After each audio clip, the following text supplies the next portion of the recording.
Lord of mercy, Lord of mercy, Lord of mercy, Lord of mercy. We late today. We late. We late. We late. We late. We late. Hold on. Let me get my. Oh,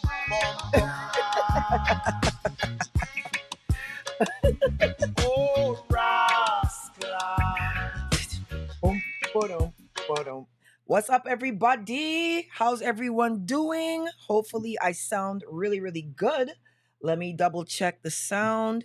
Hope everyone had a wonderful week. Sorry for the delay today, guys. We are running a little bit late. We had a whole bunch of things going on.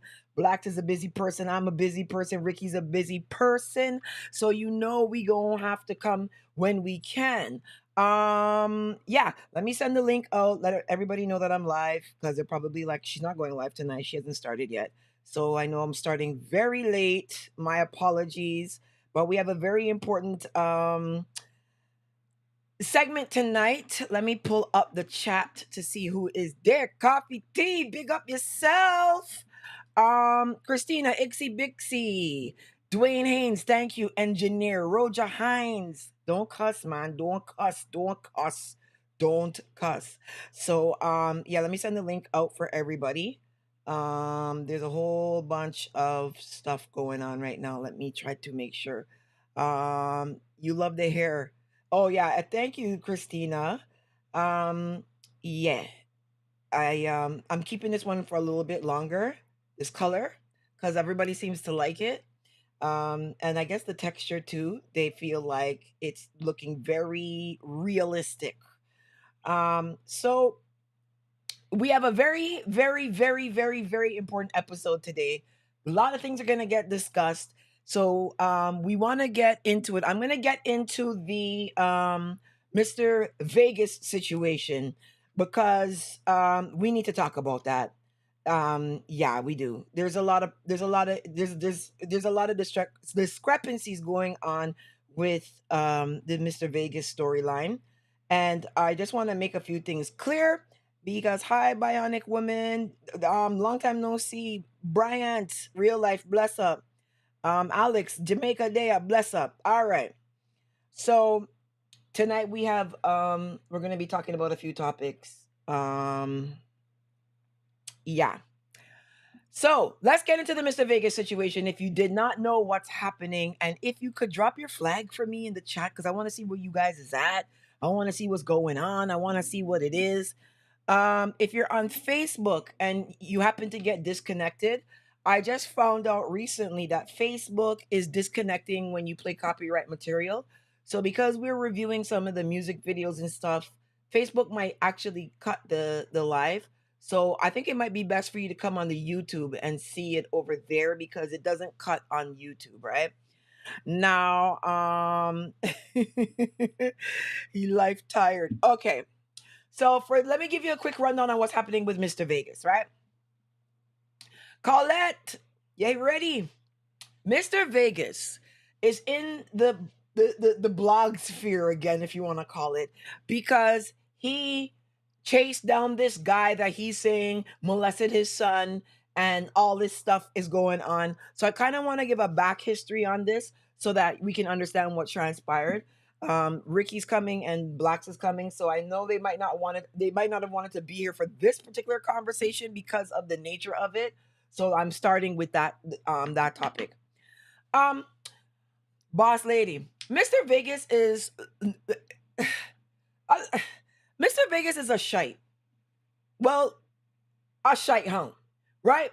He's one of these people that I think didn't really take well to becoming a public person, and I don't think he has the personality and the mindset developed to be a public person. So he tends to be an idiot at times. For some reason, he wants to be seen as an intellect, and this is something that I've noticed with a lot of artists. They want to be intellectual, like they want to be seen like intellectual people, like maybe like politicians, like Barack Obama's, or even to the extent of like the Dr. Umar's, Tariq Nasheed type level people. They want to be seen as highly intelligent, smart people who know everything and can do lead people and make things happen. Mr. Vegas doesn't have the skill set for this, right? And he's the type of person that doesn't connect the dots with things. So he acts out, and then it's like he doesn't understand what he's doing, and then he uses ignorance to kind of, come back and be like, yeah, 10 star, big up yourself. Now, let's talk about what happened. So Mr. Vegas fell out with his co-writer or his ghostwriter, right? Pepper Seed, right? Pepper Seed is a female. She was writing all of Mr. Vegas's songs for him in this last recent clash that he had with Bounty Killer, right? So because they fell out, right? Tea starts spilling, So we gonna catch it. We gonna catch. Where's my cup? We gonna catch it. Catch the tea. We gonna catch it. So they start battling it out, and because obviously she knows a lot of personal things about him, he knows a lot of personal things about her. All this conversation starts to come out now, and now it comes out that Mr. Vegas allegedly has a son that bats like Lara and bowls like Ambrose at the same time. Wink, wink. Right? So this is what Pepper Seed is saying is the reason that they don't talk, because Pepper Seed was burning a fire on the people that bat like Lara and bowl like Ambrose at the same time, right? We're going to be politically correct today, right? We're going to be correct today, right? We're not going to use the term butty, man. We're going to say bat like Lara and bull like Ambrose so we don't get in trouble, right? Because they would lock up me for my mouth, Right. So now, Mr. Vegas gets exposed that he has a son that is batting and bowling. You understand what I mean? So now, obviously, Mr. Vegas feels the need to defend this, and he needs to come out and he needs to say a word. So Mr. Vegas comes out now and he says that his son has been molested, and his son was being molested, and his son this, and his son that, and blah, blah, blah, blah, blah, and all these things, right? So I know Mr. Vegas is a stunt, pull stunts all the time, right? Where we know this. So something got in Mr. Vegas the other day where he jumped up and he actually went to the man's house that he is alleging molested his son, right? Now, when he was talking about it and crying, he was saying his son was molested at age 7 by this big man that's a linebacker, and he's this and he's that. When Vegas got to the man's house, this nigga didn't look like no linebacker to me. This nigga looked like the typical Jamaican man body. Jamaican man have a typical body like this little little extremely slim frame type thing. That's what the Rasta boy looked like to me. So when Mr. Vegas gets there, Mr. Vegas is like, "What you there? Why all are you?" Now, how did Mr. Vegas get to the man's house? Well, he called the man and he said, "Hey, I want to come and visit you." So the guy's like, "Oh yeah, here's my address. Come check me." Right? Red flag number 1. If this guy molested Mr. Vegas's son, why would he have given Mr. Vegas his address? He would know right off the bat. Molesters know, they live in a life of fear of being exposed. Molesters know when they're caught. They know when they're caught. You know what I mean? Like even with Dear Babbzy, we've had situations where molesters have been confronted and they know right off the rip that they're caught. They know. So Mr. Vegas calls this guy and he's like, "I want to come talk to you." So the guy now gives Mr. Vegas the address, and the guy goes over to Mr. Vegas to go check him, and all hell breaks loose. So Mr. Vegas starts asking him how old he is and all this stuff, and then he's like, "Oh, you're not tired of molest off to pick me them and send Elizabeth and rah, rah, rah, rah, rah, rah, rah, rah, rah," and all kind of things. So this dude takes off now, like you saying, boom, man, take off now. He gone hopping fence. I think God bless. He should have went to the Olympics for the hurdles, because he run fast as Ra's soul, and he left. Right? Now, Mr. Vegas goes back and starts telling the wife, your husband do this, your husband do that. Meanwhile, Vegas filming this whole thing, Mr. Vegas filming this whole thing, because Vegas got to post this up for clout. Right? Watch it. The fella come back now, and the fella say he never molested Mr. Vegas' son. He say that he did catch Mr. Vegas' son bullying. Sorry, I gotta change the word. I can't say bullying. I gotta be careful with what I say. I gotta careful with it. They catch Mr. Vegas' son in the bush looking for Kane. Fucking. Right? For Kane. for Kane. Right? They catch Mr. Vegas' son in the bush with a man looking for Kane. Right? So that's what the young boy say. And the young boy say, well, look, when I catch you, I tell you, well, you gotta give me a little bit of money to keep me quiet. I get take some money from you. So they say that Vegas family got money from where they come from, down in there.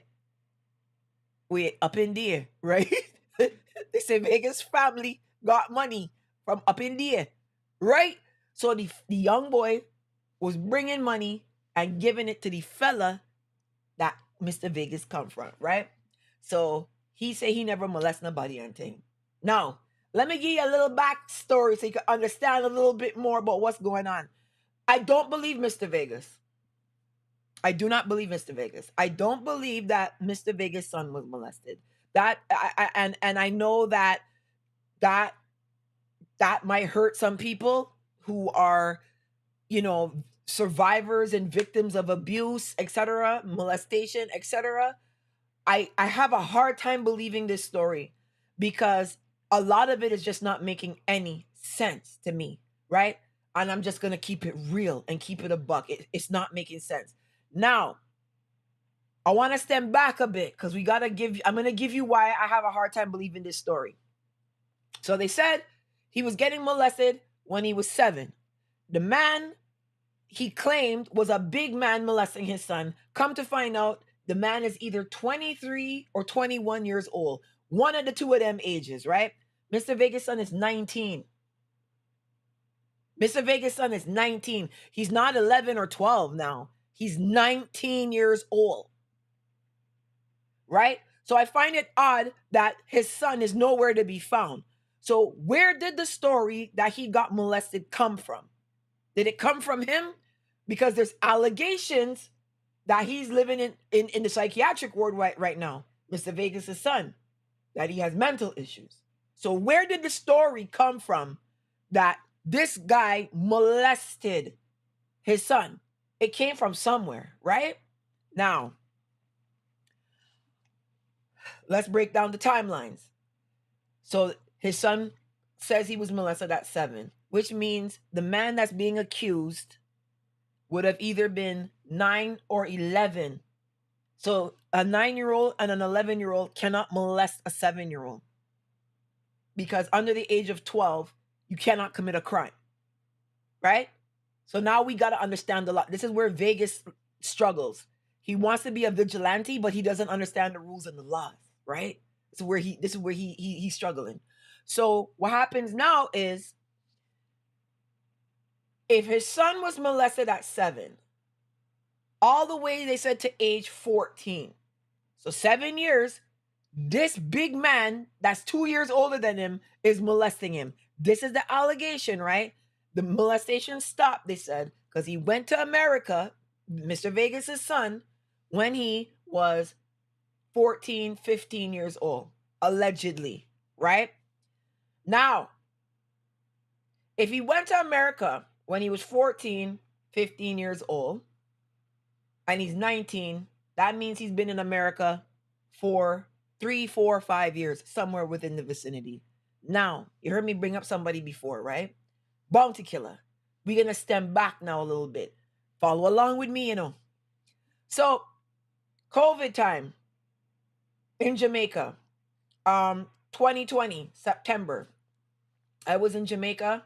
I went to my friend's birthday party. Bounty killer was there. And when I saw Bounty killer, we sat down and reasoned for about 45 minutes easily. We were talking about a lot of things. One of the things that we were talking about was, I said, boy, what you do to Mr. Vegas. Mr. Vegas, like he hate you. Because Mr. Vegas had started the campaign against Bounty Killer right during this time, talking about a whole bunch of stuff. Bounty Killer said he don't know what start Vegas up all of a sudden against him.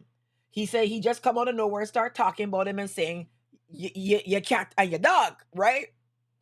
Now, I can tell you I know Bounty well enough. We're not best friends. We don't talk every day. But I know Bounty well enough to know that if something had happened between him and Mr. Vegas during that period to trigger Mr. Vegas, he would have said what it was. He would have been like, Yeah, we were supposed to perform at Sumfest, but then I changed my mind. I didn't want to perform after. I didn't want to perform after Vegas, so I tell him I want to perform. Like Bounty's a straight shooter. He'd have been like, "Yo, the other day, I take this from." Like he would have just said what happened. He would have not been like, "I don't know why Mr. Vegas is mad." He's kind of a straight shooter when it comes to this kind of stuff, especially when it comes to dancehall. So he said he did not know why Mr. Vegas was going off against him. Mr. Vegas was saying that he's mad with Bounty because of this Gagus name. He said the Gagus name is causing him a lot of problems, and he said now that his sons, right, are big and they're in high school, that the name is affecting them. This is what he stated, right? So following along, Blaxx on the place is affecting them. Feedback. Beres Hammond.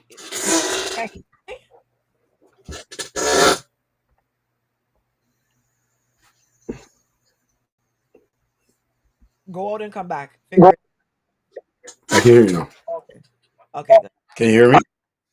Yeah, let me turn you down a little because you sound talk now. I'm gonna level you down. Audio check 1 5. There you got it, good. All right. So let me finish off the timeline.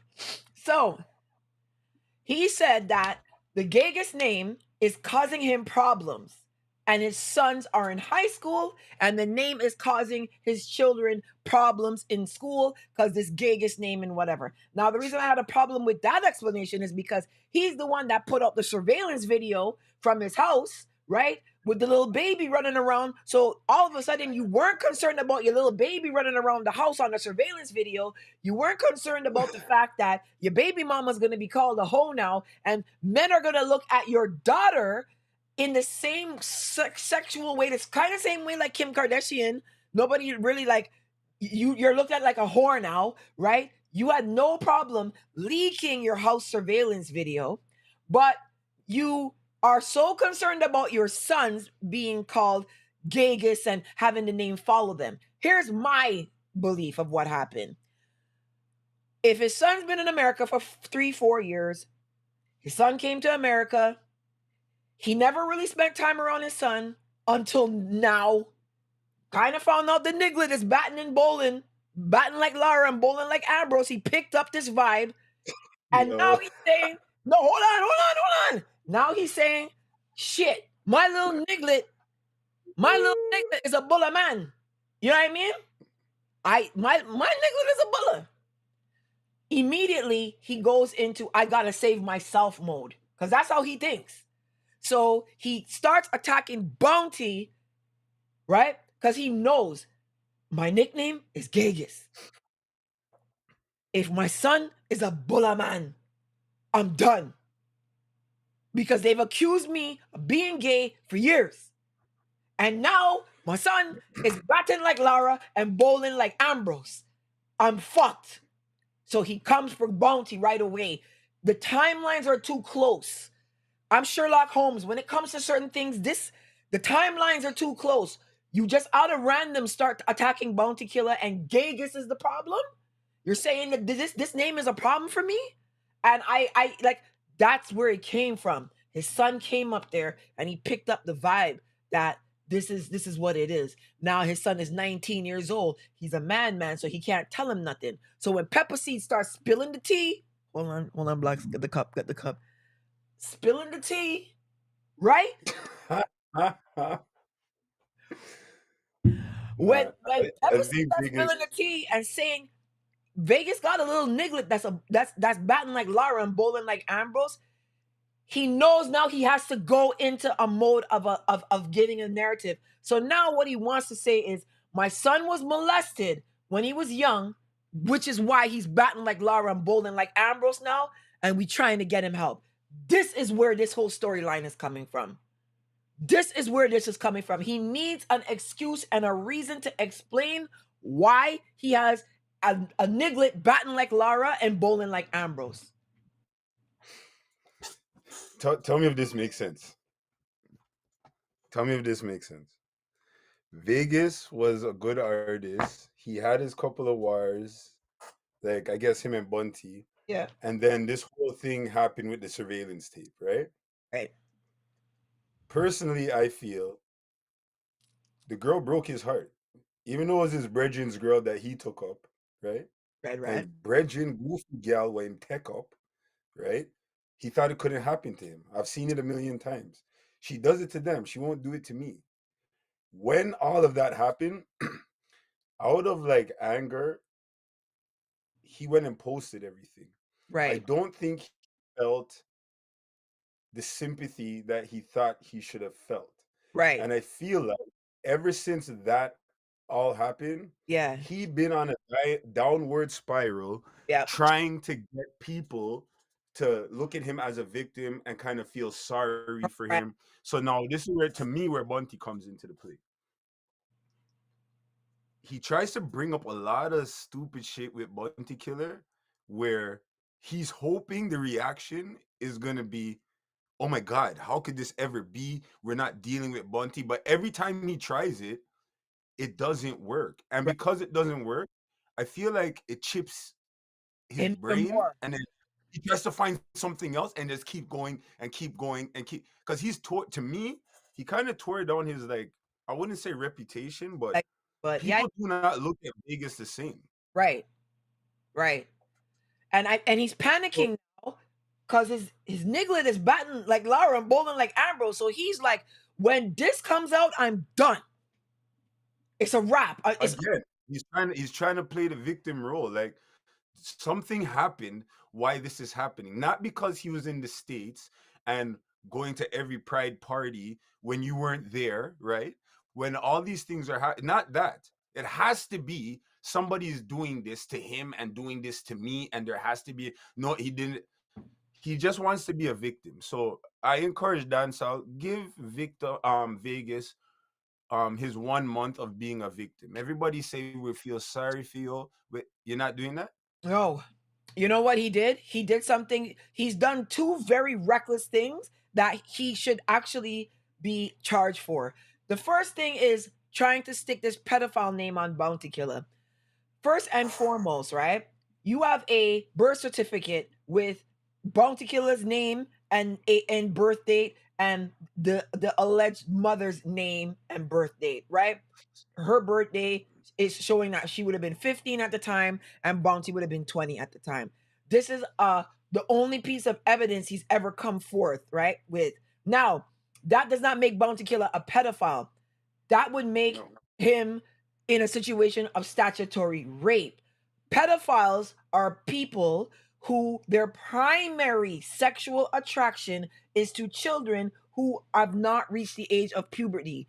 Mr. Vegas does not have any evidence that Bounty Killer is attracted to children that have not reached puberty yet. That is something that's Right. diagnosed by tests, and that is something that's diagnosed by a psychologist, like those type of doctors. So again, you want to be a vigilante, but you don't know the laws and you don't know the rules. So you've accused Bounty now of being a pedophile, and you have not one shred of evidence to support that. If I was Bounty, I would have put your ass in. I would have put your ass in court long time ago for that. In court, I would have bust his face for that, No, I man. You would have guys put are him in crazy. court. I would have put him in court. I would have charged him for the cyber misuse because he's on social media using it. So those are the cyber laws. I would make sure he paid for that because what he's doing, he doesn't have the witness, he doesn't have the alleged rapee, right? The person that's been raped. Well, He's that's what I was about to say. Like, it's who, this big pedophile and rape thing, and he's the only one talking about it. yeah, why is Where's it the victim? exactly? Exactly. So I would put him in. Where's the child? Where's the child bawling out? My mom got raped. I would Nah, put man. him in court criminally and civilly if I was Bounty. And I wouldn't even hitch. I wouldn't even hitch. Now, this guy, this new guy, I think his name is Vani or something like that. I think that's what his name is. If I was him, I would go to the police station tomorrow morning. I would file a report against Mr. Vegas for coming to my house. I would file a report of him harassing my wife and me. And I would have him charged with some kind of cyber criminal act in Hold Florida. on. Who's Vanny? The molester? The alleged molester. Sorry. Right. Where's the evidence that this guy molested Mr. Vegas' son? I see everybody like, oh, well, I would be mad too. Why would you be mad if you don't have any? Like, you need to find the evidence first. So what you should have done is you should have went to the police, Vegas, and had the police confront him. But now what you've done is you put yourself in a whole motherfucking heap of trouble. Because I what? sometimes wonder, Yeah. does he have a PR team? Like, No, who is counseling him on half of the stuff he's doing? he doesn't. Because it never plays out in his benefit, Never. ever. So if I was Vanny, I'm going to the police station in Florida somewhere tomorrow. I'm going to get a police report. I'm going to court and put a restraining order against Mr. Vegas. That he can't speak my name on social media and he's never to show up at my house again. He's lucky that that woman's grandfather wasn't Bentley, because he would have got hit with two pieces of the Draco. You know what I'm saying? Like, Nah, that's because that's to you're stand your thinking ground. like a North American. You're No, but thinking that's like a North American. They but don't have time to file papers and stuff. They have time to go on the block and be like, bro, if you or you see that guy, please help no. me out. But if That's what they I'm have time for. but here's why I would go to court. I would go to the police for Mr. Vegas. Because Mr. Vegas has tried to destroy so many people. If I was this guy, I would be the one to go and put his name on a criminal, like harassment, right? Cyber misuse laws. Trust me, because remember, he's filming this whole thing, right? You're alleging this man as a molester. You don't have any evidence of that. Your son is allegedly And in the what's the age? theatrical I work. heard you say the age gap. They're either 2 to 4 years apart. But when he was talking about it before, he was just like, the man is big like linebacker. What? Linebacker? You ever see what a linebacker? Like, I don't know the average weight of a linebacker, but I know when I see Jerome Bettis and these big ass running backs, the linebackers is the one that's supposed to be tackling them. The running back or the tight end. Why for that?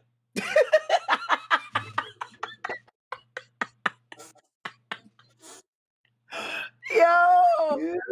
So if I'm this dude, go to the police station tomorrow. You file a police report against Mr. Vegas. You have the video. The video's been seen thousands, hundreds of thousands of times around the world. Go to the police and file a report against Mr. Vegas.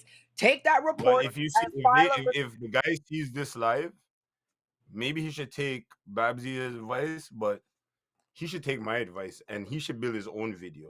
Send him bridging around the Vegas place, give him a beating, and put it on YouTube. Here's why you want to hit Vegas where it hurts. Because Vegas is always talking about how rich he is, how much money he got, how he this and he that. Put a criminal charge on that motherfucker. There's no way you're gonna lose. He actually had the video. He's on the video. He's on the video talking to your wife. If you need help, Tyrone Blackburn is my lawyer. Go and Google Tyrone Blackburn. Tyrone Blackburn is the top black lawyer right now in America. They have him deemed to be the next. Well, keep Tyrone on speed dial. Correct. After we beat up Vegas, wait, not we. I'm not involved. You can send Tyrone to help the man and get bail and things. But here's this court thing is going to take like 5 years. Yeah, and but we need instant justice. No, you will get instant justice because he's gonna have a criminal charge against him. That's gonna fuck him up. That's gonna put him in problems. He's gonna have to go get a mugshot. He's gonna have to go do all of that. You want to go around and embarrass people? You gonna get embarrassed now. Put a charge against Mr. Vegas, criminal cyber misuse, and wrongfully accusing you of molesting. Like, go to the police and put a fucking charge and hit Vegas where it hurts. If you beat him up, he's gonna come and play victim. Put his ass on charges. Trust me. Is this allegation in Jamaica or in America? In Jamaica. So he's alleging that the man that he confronted molested his son, and he had alleged that the man was years older than his son. The man is 2-3 years older than his son. Jeez. So he videoed him and it went around to everybody, and now he's dealing with the backlash.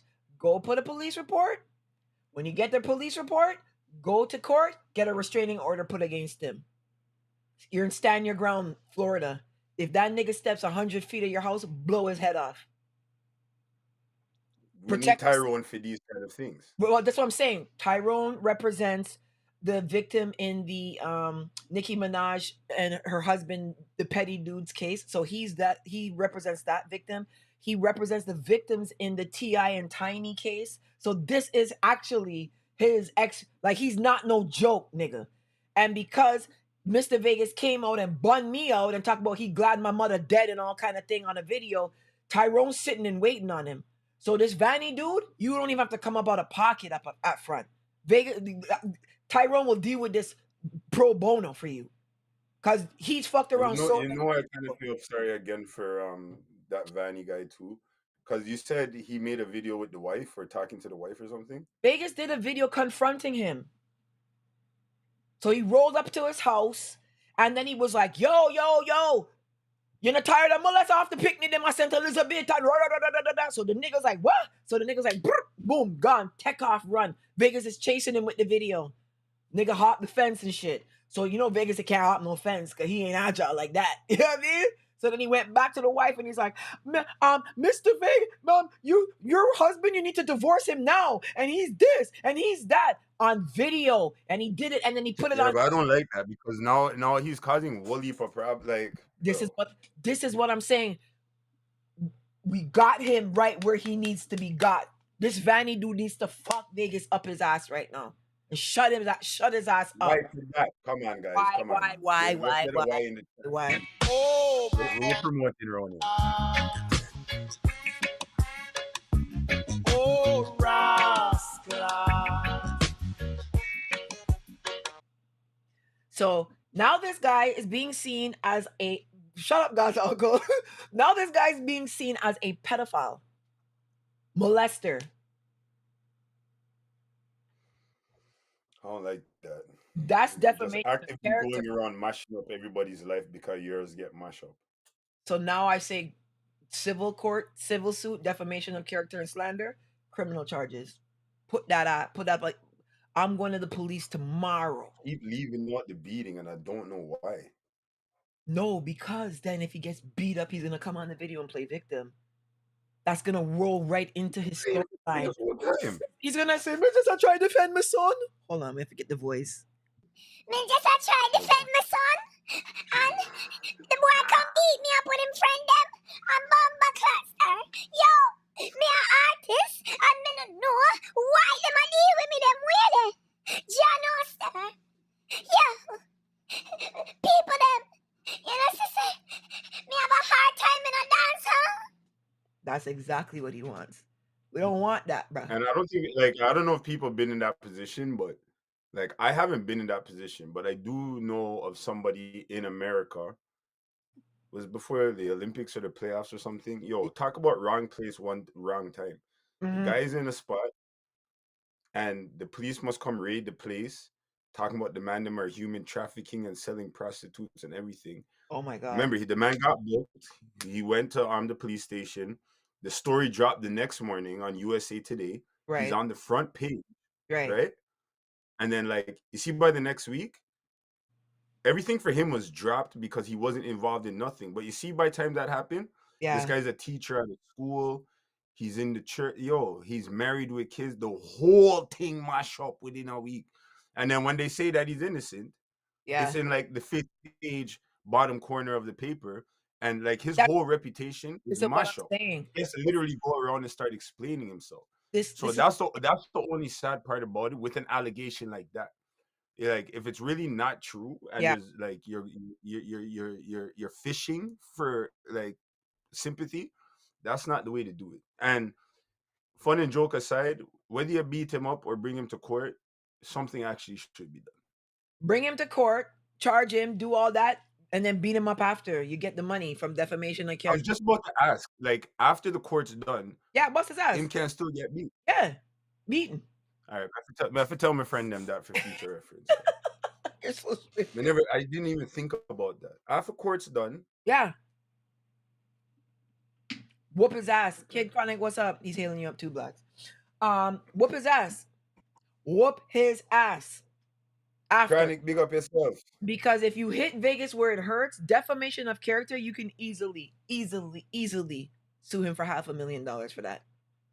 Because that's a serious And allegation. honestly, we need Vegas to go back to the guy that used to make songs and we never heard his voice. Like you just make good songs and just make the Listen, songs. Then don't say nothing. you want to be a vigilante and you want to be out here like seeing we talked about this on here before, where like you're an artist but you want to be seen as this philosopher, Marcus Garvey type, Malcolm X. Like, bruh, you have to understand the laws before you start running out on people and putting people on videos and doing this kind of stuff. You have to know what you can't just go and video someone and be like, you molest off the picnic them at St. Elizabeth. You have no evidence of this. That's And allegedly your crazy. son is in the psychiatric ward, so he can't even give no testimony because he's not mentally fit. So where is your proof and evidence that your son was molested? You needed to handle this not the way that you did. You Hold on. can't just go around and film people. I know I'm late. I Yeah, know I'm late and everything. yeah. His son is on 13th floor.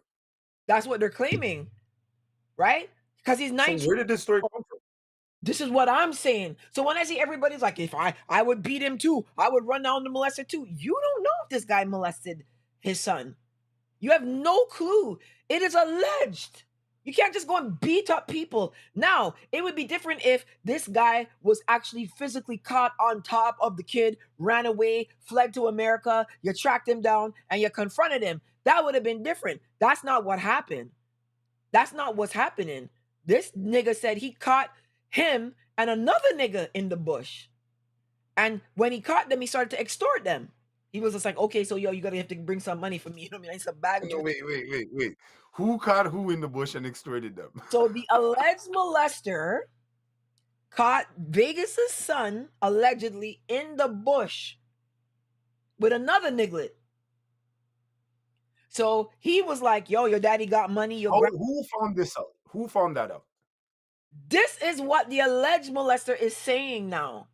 He got interviewed, right? And he's saying I don't want to it's put not me, it's somebody else. He's saying it wasn't him, that he caught him with another niglet having sex.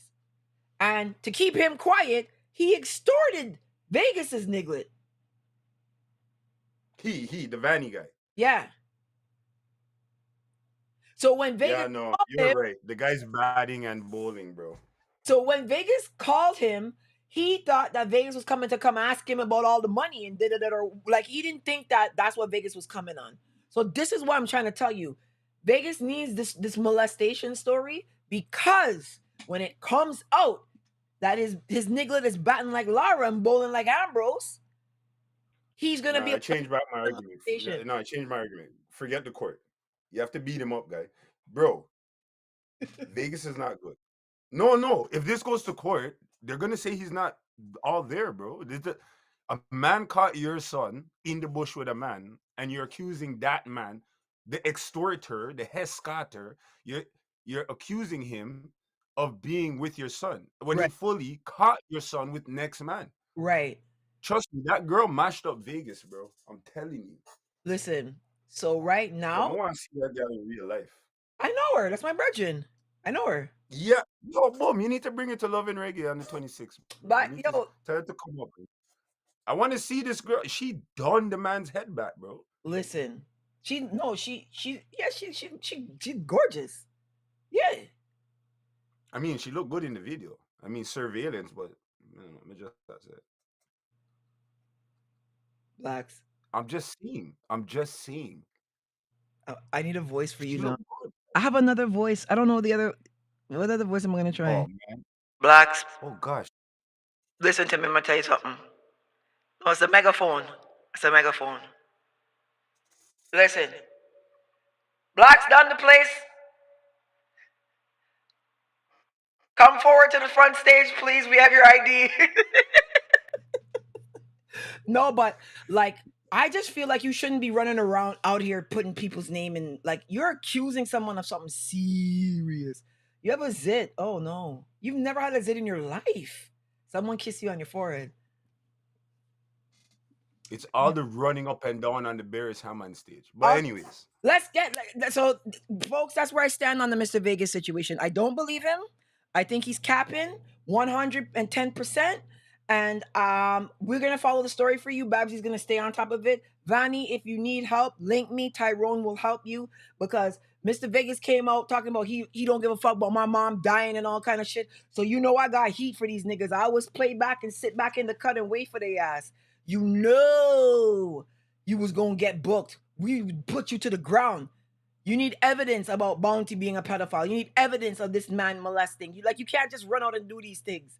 So I'm gonna defend my side. You know what I mean? So that's the end of that. So Mr. Vegas, you need to get locked up like Rasul. Right. Now, Blaxx, talk quick about Beres Hammond. How was the Beres Hammond show? I don't know. What did you hear? I didn't hear any. I'm since you were there, you need to come and explain to us how it was.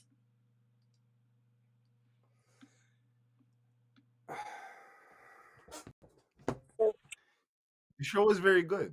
The reason why I'm scared, and they're not scared. The reason why I'm hesitant to speak on it, is because at the Friday show there seemed to be a issue that on TikTok people were going crazy about it. Okay. So, and then a lot of people did come to me afterwards, Uh-huh. talking to me about it. But I personally, I just felt like it wasn't that big of a deal. But mind you, I've been busy all weekend, so I'm not really sure what the general temperature is. So Okay. this is the rundown. Beres Hammond was good. It was filled to capacity. There's people on top of people. Like it literally looked like people were standing on top of people when you look upstairs. Mm-hmm. The DJs played good. Mm-hmm. But a disconnect to me between the DJs and the crowd started happening when closer to when Beres is to come on stage, Mm-hmm. they put it okay. Tell the Anyways, closer to when Beres was to come on stage. Remember, it's a Beres Hammond show, so they were playing like R&B and Afro beats and Uh-oh. right. And it's not like those songs can't play, but people probably felt like it shouldn't be so close to Beres coming on, like set the reggae mood. And then they were saying that Beres was running late, Mm-hmm. but they kept on saying it. And I think the only reason that happened is because they started like announcing, "Yeah, are you ready for Beres?" And he wasn't in the building yet. So it doesn't matter if he wasn't in the building. He's in Canada. He's the only performance on the show. It's Beres Hammond. He ain't gonna come forward to the dance at 5 in the morning. Remember, it's an early show, like 7 o'clock, 8 o'clock. Oh. The show started I had to be there for 6. Okay. Oh. So if he was supposed to be on at 10 and came 10:30 or 11, I personally didn't see the big deal. Anyways, while they were saying there's a delay, Mm-hmm. bro, remember, it's people's mothers, fathers, aunties, they were booing and getting so rowdy Mm-hmm. that people in the crowd are linking me like, Blaxx, if you didn't go on the stage, we're about to start throwing shit.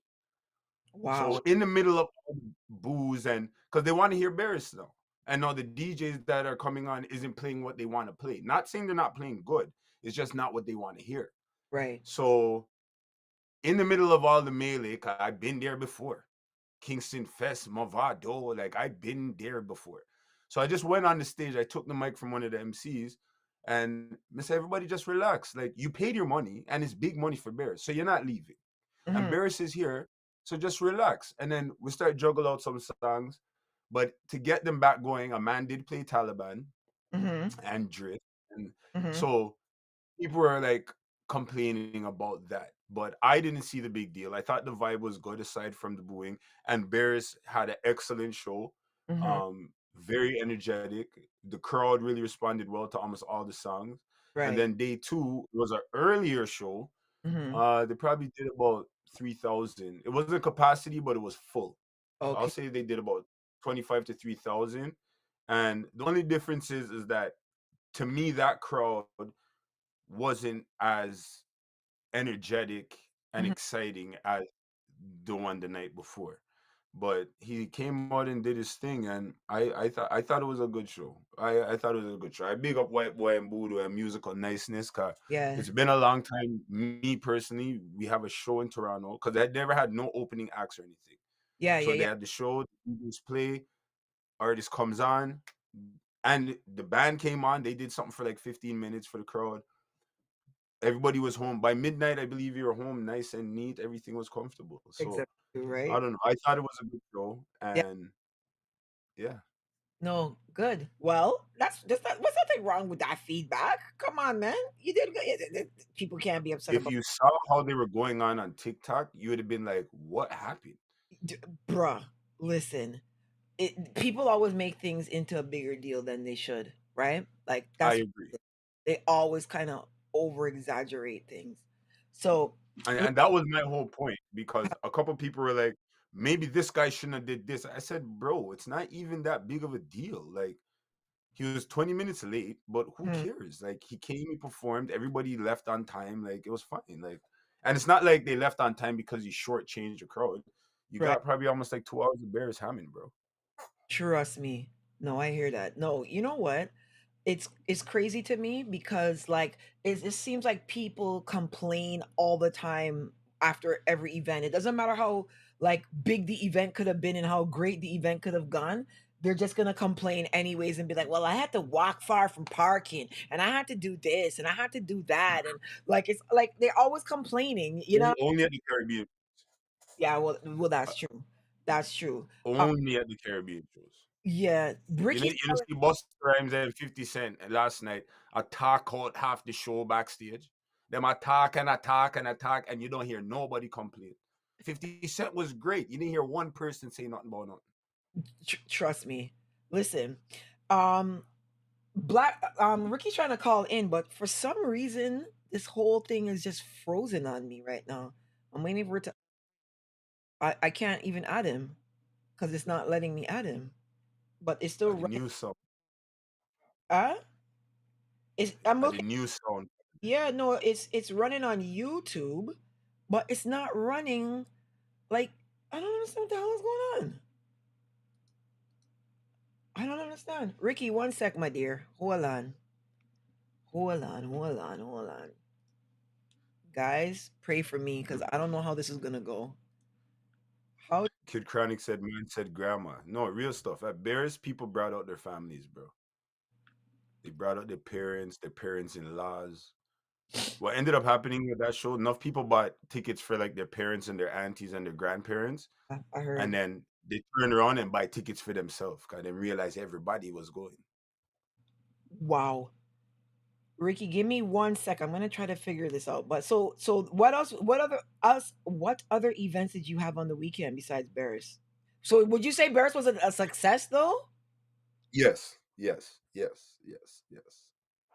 Big I success? got lots of videos and pictures. I just don't want to give it an overkill, but I think Varys was very successful. And right now, I think like musical niceness, any show that they do right now, people could be confident that they will get their money's worth Okay. without the frustration. Okay. Hold on. I'm gonna have to try to figure this out. Cause Ricky just called. I can't add him. I can't add him. This whole shit is frozen, and I have a feeling if I do this, if I don't know, I don't know if I should do this, Blacks. It I might. know you're hesitating, but you can. We're all here. We're not going nowhere, and our internet's working. We could, you know what I mean? Let me see something here. Let me see something. Okay. Okay. I resumed. I'm here. I'm back. I'm back. I'm back. I'm back. I'm back. I'm back. I'm back. All right. Ricky's calling. Call back in, Blacks. Okay. Figured it out. Ricky. Hello, Ricky. Don't Yeah, hear let me you. turn Don't off. see you. All right, let me turn off because I'm hearing. Call back in, Blacks. Yeah, sorry about that, guys. I had a feeling it was gonna do that. It was gonna cut me out altogether. So, yeah, Blacks, call back. All right, guys. Sorry about that. Call back.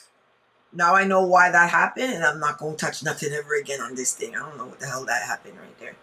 So, yeah. we have a topic that we want to talk about too, but I'm gonna let Blaxx finish about all the events this weekend because it's Caribana weekend coming too. Actually, we could talk about what's coming up for Caribana, at the end of the segment. So we do have to talk about Mad Cobra because you weren't here last week for Mad Cobra. Big up. Check. I don't hear sounds. Let me hear the sounds. Say something, Ricky. Audio check Hi. 1 2. Don't hear anything. Turn up Say the something, share. Yo, Blaxx. Don't hear anything. check 1 Hold 2. on. Audio check 1 2. Let's see if it's me now. Check 1 2. No, it's not. Audio check. Okay, let me. You can't hear me? I'm not hearing. Check 1 2. You can't hear me? You can't hear me? Are you guys hearing them? Okay, I'm gonna hang up. Can you guys hear them? Check 1 2. Audio In the check chat? 1 2. Can you hear Ricky Blaxx? Check 1 2. I can hear Ricky. I can hear Ricky, and I can hear. So then you. it's me. Check 1 2. Hold on. Okay, I'm not hearing anything. Can you hear me? It's me. Hold on. Let's see here. Sound. How come I can't hear you guys? Shelly Belly, you can't hear So me? you all are hearing and I'm not hearing. Ricky, This is weird. Yo, you can hear me? I can hear you, Blaxx. I hear Babbzy also. Can you guys hear me? Yeah. Clear. Again. What'd you just Talk. do? 1 3. What? 1 2. 1 2. 1 2. Blaxx, you can hear me? I can hear you fine. Can you hear me, Blaxx? Back to the green room. Right, I can hear Blaxx Back to clear. the green room. But I don't hear you. I don't hear either of you. Okay, guess is in the green room. Add to the right. Add to the right. Say something. Audio Check check. 1 3. No, I don't hear you. I have no Check clue. 1 1. How come I don't? I can hear. I hear Blaxx, and I can hear Babbzy. 1 second. Just stay. Everyone, stay there. I'm gonna try this one more time. Don't go anywhere. Just Yes. stay You got there the because crew. I don't hear. I don't know why I don't hear you guys. I don't hear anything. Did you switch? Did you switch something when you reset? Technology Probably. pisses me off sometimes. I don't know. Just stay there, guys. Don't do anything.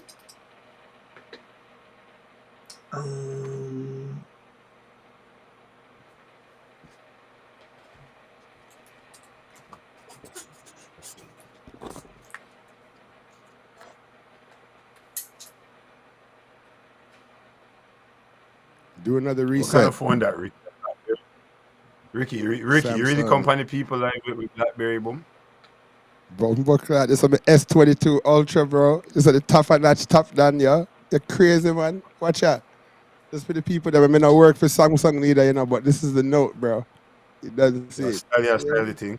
Yeah, style thing, bro. Stylus, it's actually called. Babbzy, sorry for you because it's clean. I hear Babs clear as Blaxx clear as a whistle. 1 3. You see my screen? My phone's falling apart, bro. But I have my iPhone, so don't worry yourself. Watch out now, iPhone. Babs, I'm sorry. Okay, reset. Yeah, we're talking about you, Babs, and you can't hear us. And you know what? I was gonna sing for Christina, and now the sound's just mashing up. Right? So like, oh, that I hear you guys now. Wicked. What was that, Babs? What did you press? I don't now know. Ricky's echoing. That what? now Ricky's echoing. Okay, hold on. No. Say something. Mix minus by Babs. The mix minus thing. Is it me if I put it on or You still echoing? am I echoing now? You're echoing? Yeah, you are. Ricky's echoing. Say something now. Test 1 3. Check 1 2 3. Am I echoing right now? No, you're not echoing anymore. Okay. Yes. Okay, Okay, so I figured that out. you're gonna have to teach me that. It's like the mix minus business, Babs. We'll talk about it later. Bruh, you don't know, you guys have to hire me for dance and thing to come set up the thing. By the way, we have to wish Nasheen Fire a get well soon. I Mhm. am in shock about what happened to Nasheen. I'm speechless. What happened? So listen, last week Nasheen Fire was in a very bad car accident. He fell asleep driving because he did two events in one night, and he hasn't done that in a very long time. So he fell asleep at the wheel. So now he has a broken pelvis, broken leg. He was in a coma for 2 days. He has broken ribs and he has broken bones in his face. This Wow. is coming right off the heels of him with two Didn't you broken. just get back on the road? He just came back on the road. I didn't want to say it, Blacks. I didn't want to say if this is the same Nasheen that just came through rehabilitation on the internet, Yeah, on Instagram. yeah, same machine. Wow. The one that was on here. No, Wow. Yeah. honestly, Yes. Yes. no, honestly, big man thing.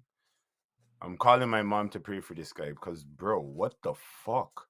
When I saw it, I was like, "Oh God, Nasheen, you gotta be kidding me!"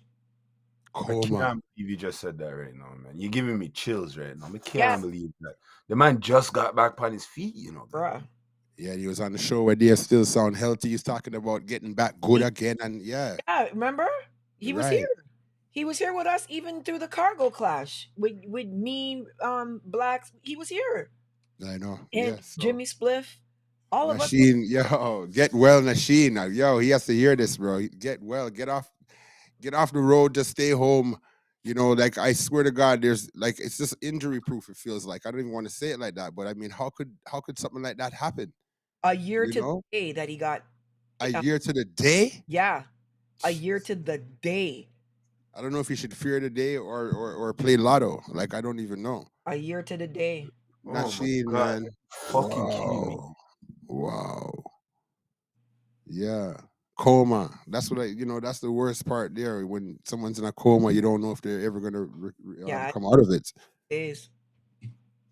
All right. All right. All right. And like, I don't know if you Wow. guys know when people are in comas, like that's one of the scary. Like, are you aware that people are in comas and they can't open their eyes, but they can hear and see Yeah, yeah, everything happening, bro? Do you yeah. know That's how the scary worst. that That must is be one of the to worst have feeling in ever. your body, bro? Trust me. I Trust me. can't believe I can't believe that one right now. Nasheen. Yeah, Nasheen, man. bro. Nasheen. Yeah, man. Hold the faith, brother. Hold the faith. But we want to talk about Mad Cobra, guys, quickly. Because you Oh, guys were boy. here last week, and Mad Cobra got out on $125,000 bail for carrying 2 kilos of cocaine and being caught with a matic. So In Jamaica? in South Carolina. South Oh, yes. Carolina, That's right. Wow. What's one of the worst places? So what do we think about that? Ah, not his boy. car, man. He doesn't even live in South Carolina. It's not his car. I don't personally see him agreeing to a search, knowing you have machine and drugs in the car. Number one. Number three, it's either not his car or he wasn't the only one in the car. No number two, huh? Okay. All right, Turf. I need that sample. I need to play that. No, someone not play number two. Yeah. What do you think, Ricky? Cobra is one of my favorite DJ of A all Ricky, a time, brother. Ricky first me ever hear in my life. I I talk want about to bridging them too from Jamaica and on a level through people still, but boy, I can't even believe that scene. I know that he's a hustler still, but he's a very intelligent person. If I roll through like that so heavy in foreign, I just don't see him doing that, bro. There would be another car behind them with have up the things then, but I can't see him in the car with those things knowingly. So that's just off of knowing him personally a little bit, But Mhm. I'm very disappointed in a way that his image is going to be scarred regardless if he's innocent or not, and that's kind of like always the plot or the agenda of the powers to at be, like the Right. powers at stake right now. It's always the agenda to take the top down them, especially the one them that are very influential on a certain set of people, and to put them in a situation. See my You're dealing? right, but that's not Cabra's situation, Ricky. Because we were I know, talking but about his name is gonna go down in it. no, You no, know? no, no. We were talking about that too the other day, and a man said, you know, everyone's gonna say that him get bad mind and them a fight him. Let's Right. like just so we're being totally honest here, Right. he's not that artist. I don't feel like Cobra's the one. He's very intelligent. He's very street smart too. So carrots. Well, that's why I said firing with so much. It's either not his car, or he People are didn't like- know this stuff was in the car. People are saying that maybe he needs to make quick money, and I'm like, he's top 10 dub plate artist right now. Like if like a dub, like if he did a Any city he goes to, he can get dub plate work. yeah, like Any city, he'd be everywhere. like buy one, get one half price. He would be doing dubs for like 96 hours straight, and then still not even. No, that's simple to say, but like I know for a fact that because when I was on Twin Star, almost every time I clash, I get 2-3 Cobra customs, and I know for a fact cutting dub plates is a frustrating process to him. Dealing with sound man, looking for deals, Right. trying to trade and barter. People might not know this, but he even went through a period where he was like, if you're a sound from Canada, you're not getting any dubs. Oh wow. Like, yeah. So yes, he could make lots of money on dubs, but knowing Cobra personally on a level like that, he's not even on the dub thing again, because the man them just piss him off every single time. The man them are splicing his voice, and remember he had to do a couple of videos too, saying like, don't go get dubs from these people. So he just stopped doing dubs for a little bit. Ask people when last anybody got a Cobra a dub plate. If you think I fuck with me, attack. Wow. See, so dub plate, yes, he can make the money doing it, but does he do it? He's not feeling he himself is not really doing it. Yeah, he's not feeling that. So he said, Blaxx said he was going for a big change, a one big hit, a big money, like because driver story, like just driver story, like he was going for a big food. Driver. I'm not convinced that he was aware the stuff is in the car. I'm not convinced that it was even his car. I'm not convinced that he was in the car by himself. So being that he's Cobra, it's either they drop the charges because it's not his car, or he didn't know, or illegal search, or whoever else was in the car is about to go sit down for 20 years. Wow. That's just my opinion, though. I don't know. Situation, because it's like the negative press around dancehall artists has to stop, especially around this type of thing. Like, you know what I mean? Because and that's outside of the dancehall. So Cobra is one of the top dancehall artists, and you know, like Ninja Man, Vibes Cartel, Mad Cobra. It's almost like, really, you know, like again, I'm a conspiracy youth. So again, it's like the powers at stake always try to take down the biggest than them, one way or the other. Did he make a mistake by hanging out with the wrong set of people? Them, yes, but like Blaxx said, is it his car? Did he know that it was in there? Who else was in the car with him? So all these things could it have been a setup? Yes, of course it could have been a setup. No disrespect, but you see how you just said he's one of the Dons, like one of the top DJs in. Yo, it coming like pension of firing, dog. What does that mean?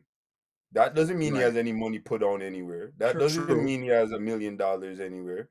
He just has. That's one thing with black people in the Caribbean, you know. You see a street cred, it's worth more than the money what you need in it. It's true. He's been in the game so long, doing it for so long, and I would assume that he should have things. They're saying that I can't see him going for the big bag like that. So the Beamer's registered to him. That's Marlon Newbie. He's family to the Rebel Tone Newbies. One of my original followers. So who's the guy who owns the car. The guy that owns the car? No, he said the BMW's registered to Cobra. Babzy. You want for that can of worms right there. No, I'm just saying that's Marlon Newbie saying that, and Newbie is like he doesn't cap. He's a real newbie, like Rebel Tone Newbie. You know what I'm saying? All right, okay, I got you. Yeah, yes, I mean? all right. Like, all right, because I read that wrong for a second there. Okay, no. He's actually he's family to them. So yeah, big up Newbie, Rebel Tone for sure. Rebel Tone, you don't know the whole of them, the brown ones, the black ones, all of them. We good. You know what I mean? So over them. no, I hope this gets cleared up because, like I said, Yeah, there's a for video real. clip of Popcorn and Beanie Man at the visa office getting like dealt with, right? Like I don't know if I could pull up the video, but Can we talk about that for a second? okay. So what do you mean? What happened? Getting dealt with? What happened? So Bro, Popcorn was in the visa office and it looked like he got denied again, and he was storming out of the visa office, right? Beanie Man was in the visa office the same exact day, sitting down waiting in the line. They you didn't show remember up. Big Man was supposed to be here on the 15th of July and he got denied. Remember that Sanchez band couldn't leave Jamaica because they got denied. And for What the you guys record, don't Beanie Man know, was supposed to be in the Japan cruise and he didn't show up, so I don't know the politics No, there. he couldn't get an intertransit visa to go to Canada, to go through Canada. and Right. without talking out the business, Yeah. Beres was supposed to be in Toronto from Monday morning. Why did he get back to Toronto Friday evening? What is happening in I'm trying to understand. Is it because of the Biden diplomat situation? I was Is gonna it bring up that and because say, of remember, said, yeah, the embassy people in Jamaica going on strike? What is happening? Why they're denying everybody and they're denying people that fly? It's not like they're denying brand new, like, I don't know, like ski mask on new visa or applicants. something. No, I No, they're denying people that travel consistently for decades, for years. Again, this goes back to the big brother thing, right? This goes back to the powers that be, because this happens to be coincidentally, which I don't believe in, that Biden is putting Jamaican diplomats under a lot of pressure and making the Jamaican diplomats them, rescind their talks and trying to force them Yeah, to do things. And right, so now I don't know if the Jamaican government's against it, so to speak. And then look at what's happening to all the visa them now, the artists them. I can't say that there's no connection at all. I mean, this government, man, the place is scheming, Bridget. And the right. powers that be are watching everything and they want their hand on everything like a barcode. See, and Mm-hmm. they want to know. somebody said it right, because they're like, so they want the diplomat to come to Jamaica and change the laws and the rules, but they don't dare try that shit in the Middle East. Yes. They don't make the Arabs change their rules.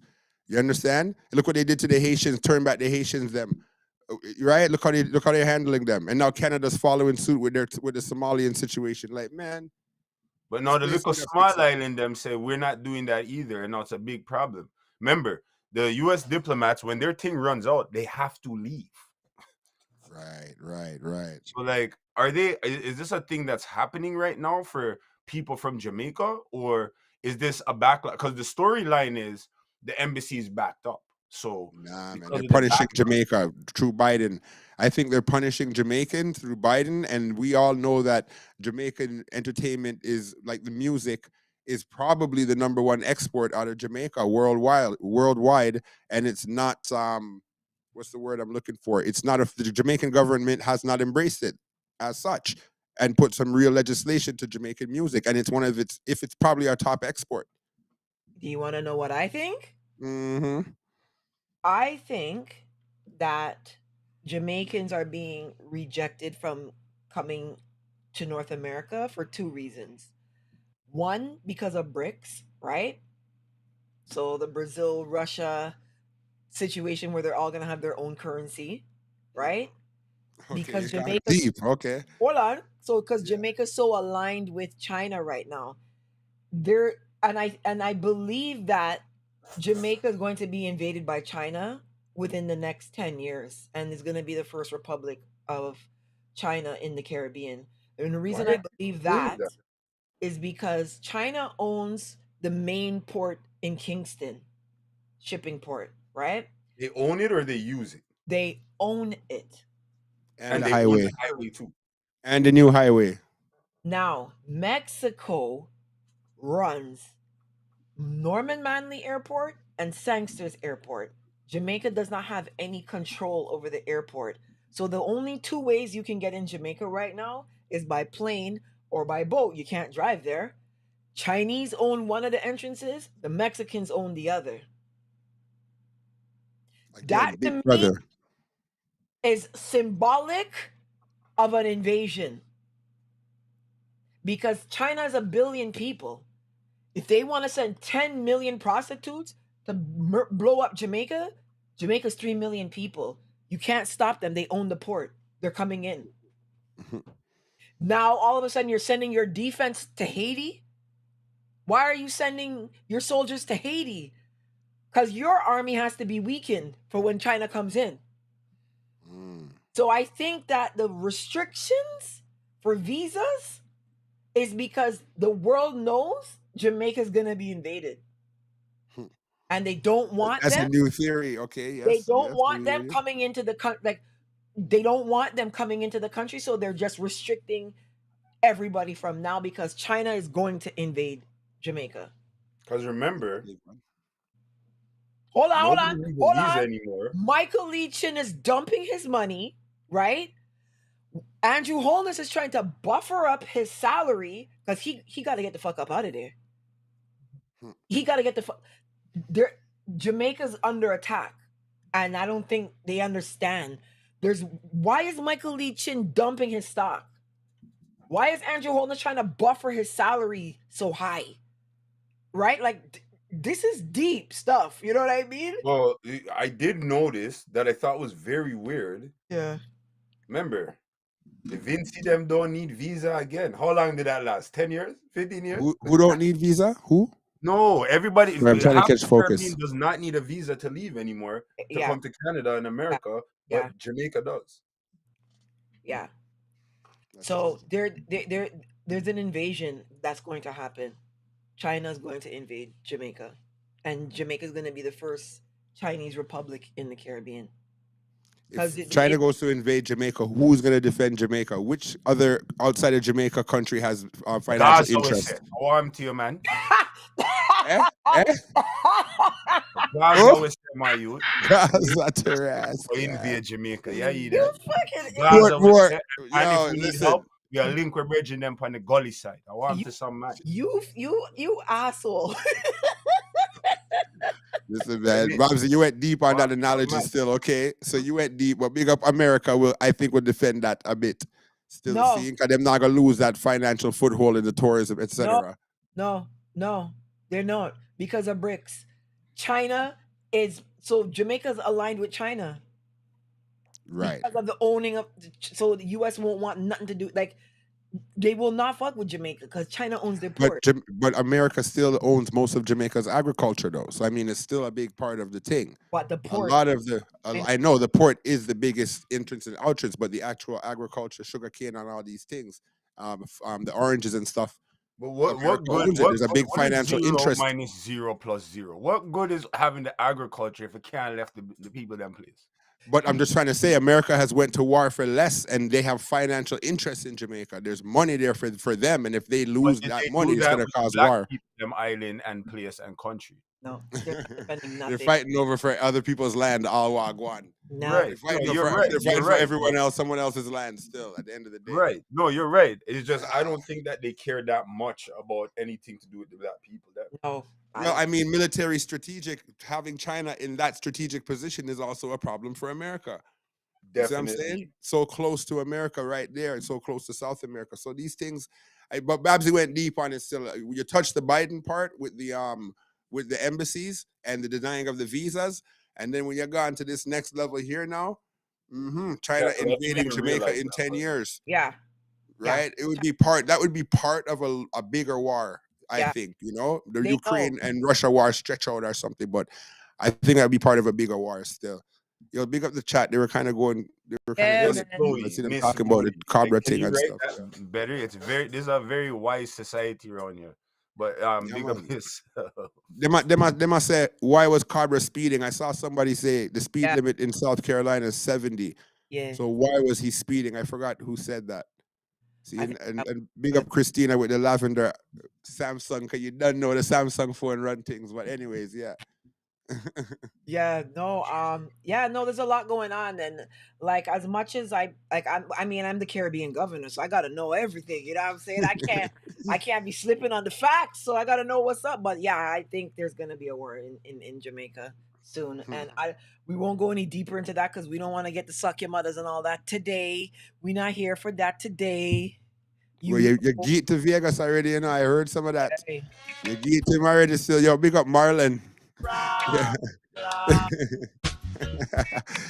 Who's that? Her Eminence? Her Eminence? Yeah. Big up. So guys, Yeah, we have some congratulatory things happening. So Byron Messiah's summer hit surges to number 12 on the UK charts after the Burna Boy remix. So we got to get big tune. How you feel about Oh, the the hand clap, yo. I have this thing somewhere here too. It's nice. Ricky. You could do it too. You bust off yours. So Yeah. Ricky, tell the people what you stepped up your I stepped up my podcast game. Watch out. yeah. Watch. Let me hear you. Let's go. Let's hear. Oh man, where is it? Blaxx, yo, left out Blaxx. No, me no need gimmicks, you know. Me no need gimmicks, you know. Blaxx, yo, the Roadcaster duo, yo. It's bad. It's like the pioneer DDJ of streaming online, yo. It's crazy, yo. Trust me. But I want to come and stunt a little bit, you know, true Babbzy fashion. So you see why when I was saying that dancehall needed a singing gunman type of artist. You see how Taliban's is going? You see how far Taliban's is reaching? I told you guys, the next artist dancehall needs right now is another bad man singer that can dance. You need one that can who's dance. that now?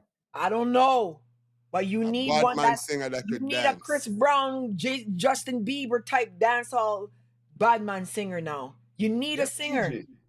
Huh? Who? I guess TJ. TJ? No, TJ can't dance like that. No. I hear what you're saying about dance, like a dancer, like a Yeah. No.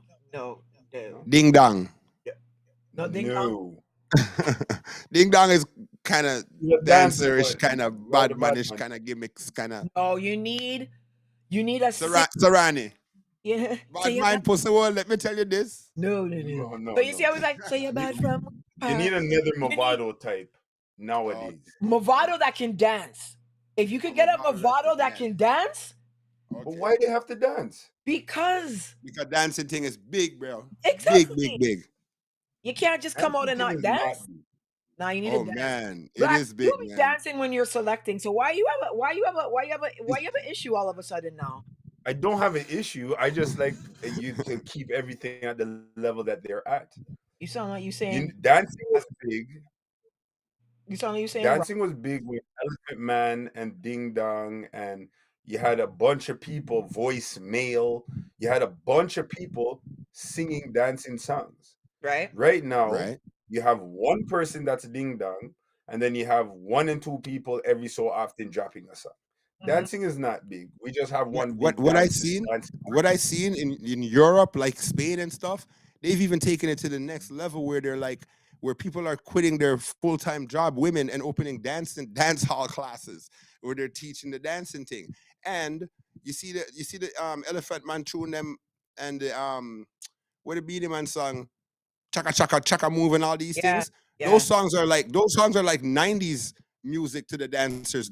That's like how we see the 90s Pepper Seeds and all that stuff. That's like gold. It's like dance hall gold to them.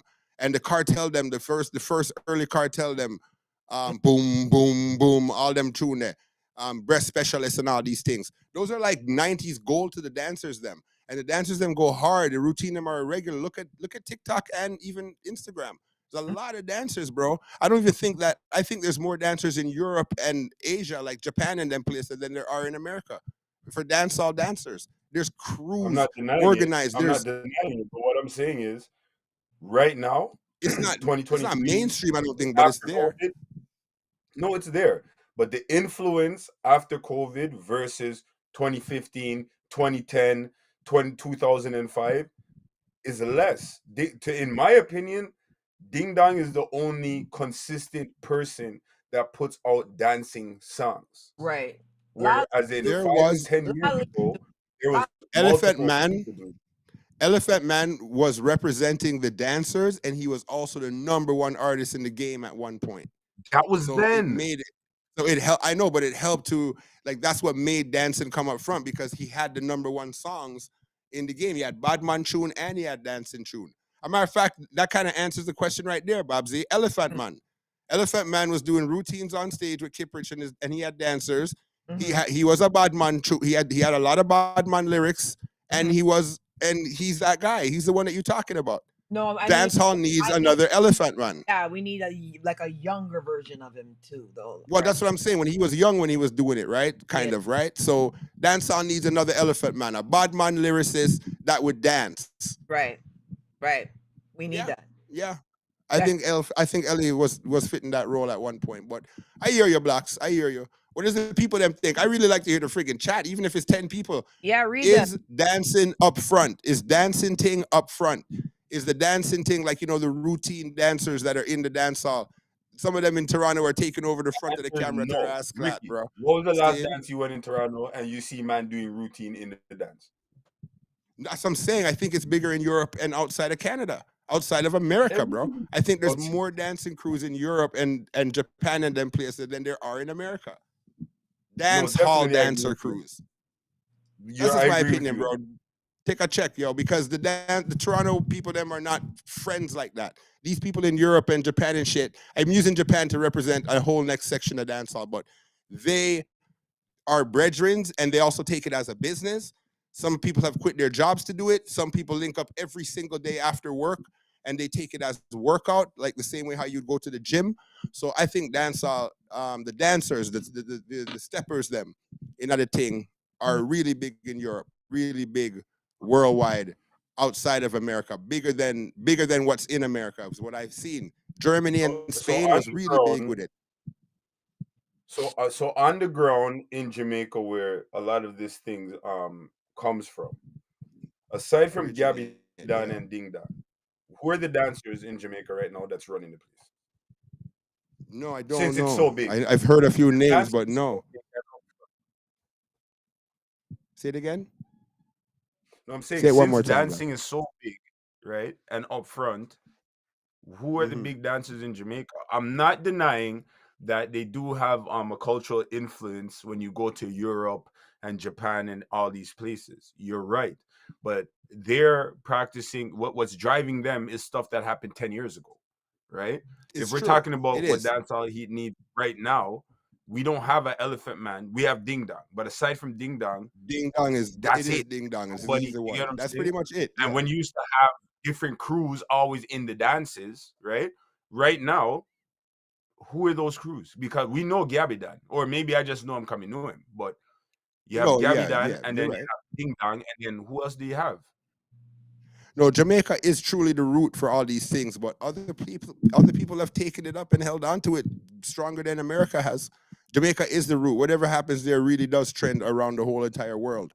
So Jamaica could never actually be taken over of dancehall. But there's other places that are stronger in other elements and are holding on to the little piece with them of and elevating it. And from what I've seen in my world vision, I'm gonna say Spain was probably the most dancers I've ever seen in my life, yo, is coming out of Spain, bro. And it just sounds weird, but I'm telling you, that's how I see it. Dancers that I've seen in the last, I'm gonna say 5 to 6 years, is in Israel, bro. I could even believe that, bro, because the Israel dancehall scene is pretty high. Like, Tel Aviv is big things. I big up Amari Sound out there, guy. But I would love to reach out to Israel. Plug, right? But I'm just saying, yeah, as a traveler, bro, that's one of the places that I hear about dancehall is really big. Babbzy and Blaxx, Israel, a sound named Amari Sound, Tel Aviv, and these places. It's me that made that click song, guys. Yeah, so people have to really expand their mind, bro. I was very surprised at the things I've seen in the last 10 years with dancehall. So, you know what I mean? Babbzy, I got a message on my Facebook Messenger about you, man. Oh yeah, You're like a friend. Your friend Tanya Blaxx, man. Oh, saying what? The long story short, Regid. The long story short, she at the end of her message to me, she said, "You know what? I like the girl because me and her are the similar in a lot of ways." I'll just leave it at that. So some complaints at first, but that was her last sentence in the message to that me. I don't like you. Well, yeah, you guys don't have no good feelings for each other, but you guys have an actual, what's the word? Passion. You know, have a similar passion. What do you feel? No, I don't have a disrespectful passion for people that I know. So no, I don't like you. And don't reach out to Alright. anyone else and discuss me. I don't want a conversation about you. You're rude.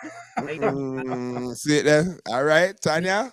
Tanya. I hit that. I don't like you. You Yo, disrespected. me give one of the finger, you know. I You no, never hold me on, give hold on, one the hold on, hold finger, on, you hold know. on, hold on. Because I know her in real life. I've helped her before, even though she threatened to kill me when I first found out about her. I still gave her a blight, and she still came and disrespected me. I said, Tanya, I don't want to talk to you about this right now. My mother just died, and you're making this into something that it's not. You're misunderstanding. You don't have the understanding. You're not exposed to the music enough to have the understanding of what I'm talking about. I'm not being condescending, but if you don't travel around the world and understand reggae and dancehall in a certain light, like I don't want to talk to somebody that goes to HHMS and Twilight. Like I'm talking about people that like so you're talking to me about international dancehall, then you start insulting people, talking about what if Michelle won Grammy and if Alison Hine them won Grammy. Why that and no, you're rude and disrespectful. Don't reach out to anyone and talk to anyone about me. I don't like you. All right. I don't want Boom. contact with you. Allow it. You did Got this, it. you know, Ricky. You did this. I don't like All right. I don't like you. I hit that, yo. And No, you know what?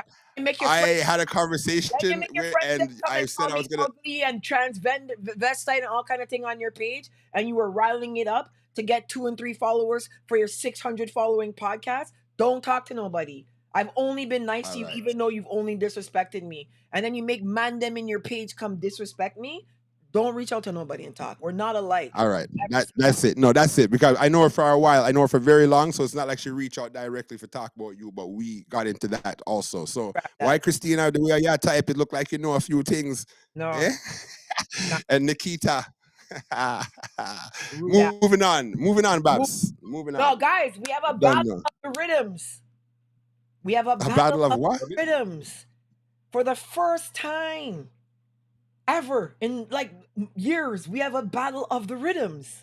2 rhythms that we Who and have. who? Which one is bigger? Okay, hold on. I'm gonna pull them Who up. and who? Hold on, let me see if I can pull it up right now. We I'm have dying to hear this. no, we have 2 rhythms.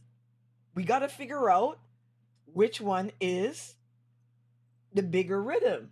So here's one rhythm, right? Right. Hear it? Hear it? Okay. So this banger rock, right? Copy that. Drip, Copy that. drip.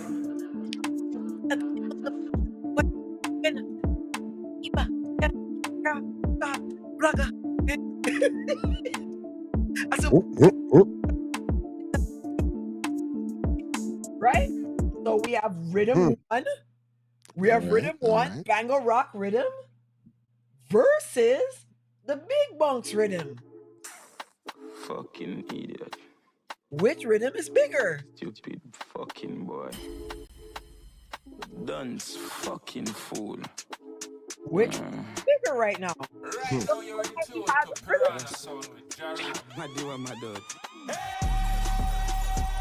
Hey! Move out my way. Me, I'm mad for my day. Mad. Hey! Which rhythm is bigger? Like seriously. Like seriously. Which rhythm is bigger? Bangarak, my lad, all day. You could just play that rhythm by itself. And you see what you just did? You Yeah. play the rhythm, everybody a sing and move, them and do everything. That other rhythm, I never liked it. Like that Mavado song, I guess it's okay for Valiant, but I don't like that rhythm because there's too much drums in it, which is giving reggaeton and like crossover vibes. Like I don't like it. No?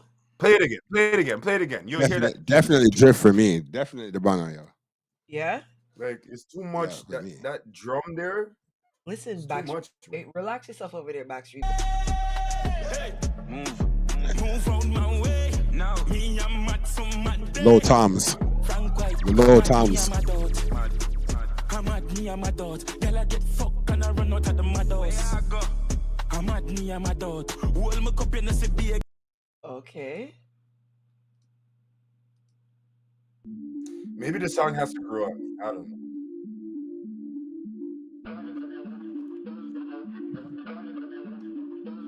The badness upgrade long time. I'm Mary James, I carry the Glock fine. Zap, zap. See I'm blind, me away my big uncle gold pan crime. Boop, boop. I ever want my gun there. Me bring them a tick in the Dali Sundays. You A telling couple me? pounds sweep on the ground, there's a umbre. Nobody feel me, I'm a no love friend. Sorry, I had to. I had to, sorry. Badness upgrade. Badness upgrade. Drugs place, enough key, enough money, boss case. Just buy a house, figure store money upstairs. Badness upgrade. Badness upgrade. So we're saying, so of the two rhythms, we like the drift rhythm. Definitely. Chronic Law, that tune, that bad. So in the dance right now, you would say the drift rhythm is bigger, banger rock. No, definitely. The only thing that Bunks Rhythm has is that because Valiant just dropped that tune, so maybe they have a chance. But me personally, I'm not feeling it. I'm gonna test it out over Caribana, but I'm not feeling that rhythm, bro. Well, speaking about which one is more?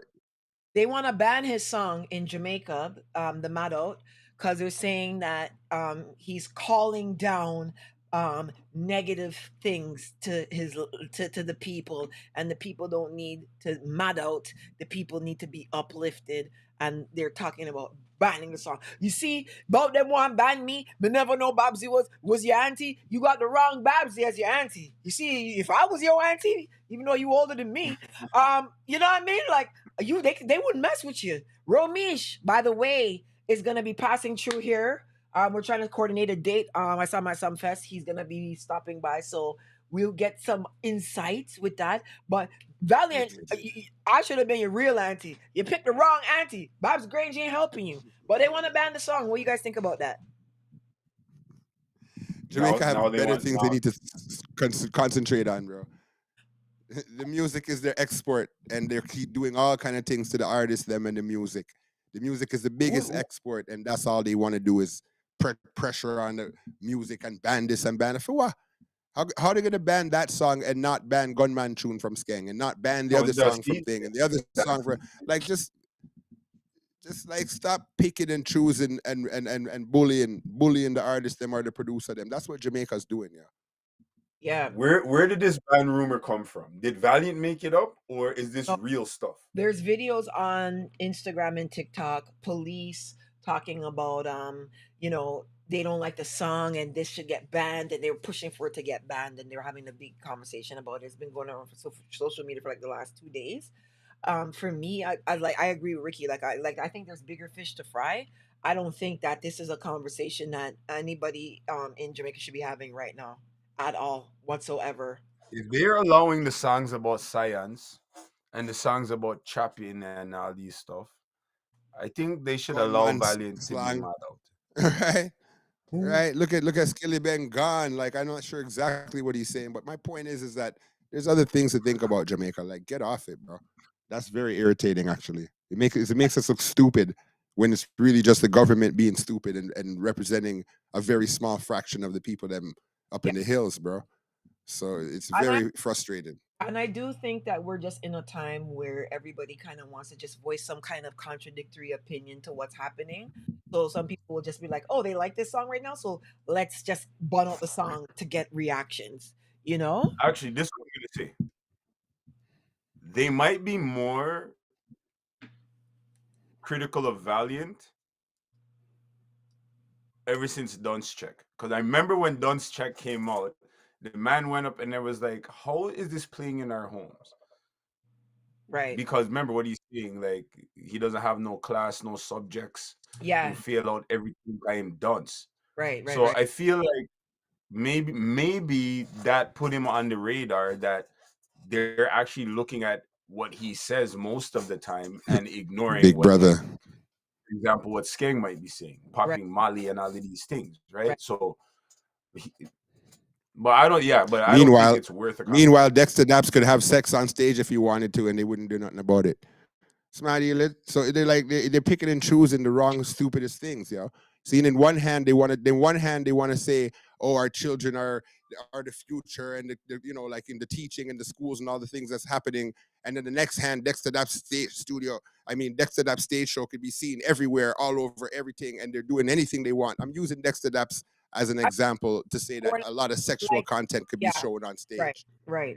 Understood. The more, wait, So I'm it's gonna not necessarily him.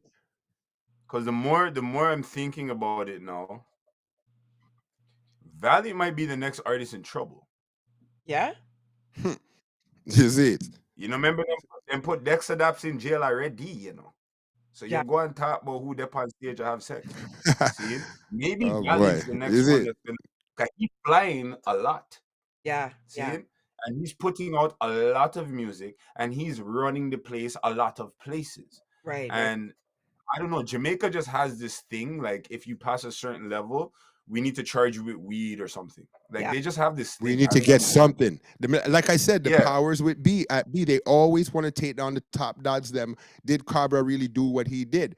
You get what I'm trying to say? No, they always want to take the man them down. This does not apply to Cobra. I know. I'm just saying, man. I'm just saying on the whole Big Brother tip, bro. I'm sorry. But I hear you though. But the more I'm thinking about banning Valiant's song, I'm like, maybe Valiant should apply for asylum or something before him end up like everybody else will have to leave Jamaica. Right. Get to Canada. Well, being the big brother that Ricky is, you might be happy to see Bounty Killer and Junior Cat on stage together. Bop. We went for dinner on the wall. Hello, big up. Hello. Bop. I heard about this, you know. So the unity's coming.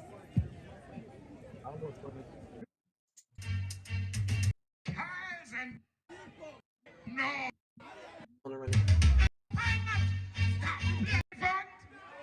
You really banned. Run the rhythm. Sicko. Who don't remember the one clan? I'm not. Stop. You're not letting no fly. Somebody come and see it. Tell them to get away with a man trap. Hey, no vex. We don't know. Great line. Every them. Tell them. That one I did God. I'm going to get the next one. You're being God. I'm going to do it. Well, that's even a fact. Hey, who don't like me argument? Fly down and bitch. I'm a good on a flipping on you. Tell me father boy this. Till them go ring your mama hard, yeah. Hey, you could have me that yard, yeah. Try to put a foot in a yard, yeah. Go ring your mama hard, yeah. When you think when I'm the married. Hey, Kimba. Mad, sick, head no good. Mad, sick, head.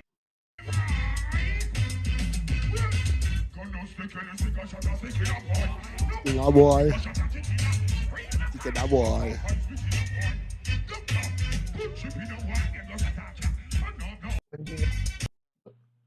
Till that change. Or the change going. Nah, no, Ed. Run the road. Where's it? Me not see your pa and go. Sure. Maybe wasn't it at the beginning where it started? But Junior Cat, I heard, did good at the show, man. Oh yeah. It's the most countryman in a town them jam. A Kingston the most gunman come from. Police and soldier, everybody have one. Spanish town I carry. Tell you about the one other and the clan. So Ricky, explain to everybody why this is such a big thing for Bounty and Junior Cat to be on the stage together. Because some people in the to me, it's amazing because of the Super Cat and Bounty Killer thing where did I go down, right? This was it that we will take this boy with the Hindi and then Cub Scout and all these things. And it's just a legacy that the man them, like Junior Cat is so big in the eyes of the DJ them and the sound man them too. Right. He doesn't get the respect that he should get from the people them, but a lot of us know that Junior Cat wrote a lot of Super Cat songs.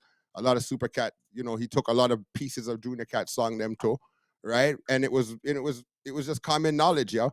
And it was so Junior Cat, you know, he was always outshined by Super Cat. So for him to even get that shine finally on stage with Killer after so many years. So there's like that. Artists are uniting. Let's show another set of artists that are uniting. We have Aidonia and Mavado. Let's Up.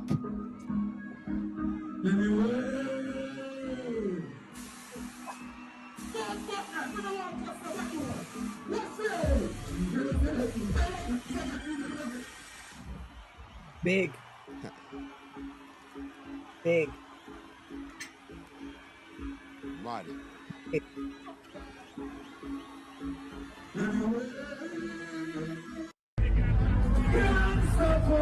There you go, Drea Nation, because that's her artist. You know, I think they're listening to us, Ricky. I think they're listening to. I think they're saying we gotta unite. This is the voice of the Caribbean, Babbzy. Yo, they watch us. No, I'm gonna tell you something. Some fest made me know that they watch us. They watch everyone like they watch us. So But I saw you rolling through Sumfest with some footage, Babbzy. How come you not play some of that footage on this one here? You know you what? got some footage, yo. You've been rolling. You were rolling through front stage. I must say, welcome to that mad girl. Yeah, I walked through the front of the stage and I cut and I got through. I saw you. Yeah, man. And Babbzy, you're out there, bro. I remember said Dynamic left Japan with that power and he was boom right there with Babbzy up in Sumfest too again. So yeah, you know what I mean? Mighty Crown 2, right? So it was wild, yo. We as a team is on a worldwide fest, and I know Blaxx is active enough. Rascal. He just killed a sound the other day. We have to talk to Blaxx about the killings. The Foot Locker one? Yo, serial killer. Serial killer. Which people Pitney you got trouble with there? Because, yeah, I heard you kill a sound with there. No, seriously, there was a... What was that clash, Blaxx? I don't give a shit if one person was there. Who you killed? Actually, hold on, let me show you. It was Nike and Foot Locker. So you didn't get us. You didn't get me and Ricky no Air Force Ones, no Jordan Ones. Like, what's up? What's up with that? No, this is the one with the pumpy night. No. This is what's going on. So every year, Nike releases these Air Force Ones. Can you see that? Babbzy, look, that's her ass clad. Yes. So I see the Air Force Ones I don't have. Is that basically every year they launch the West Indies Air Force One.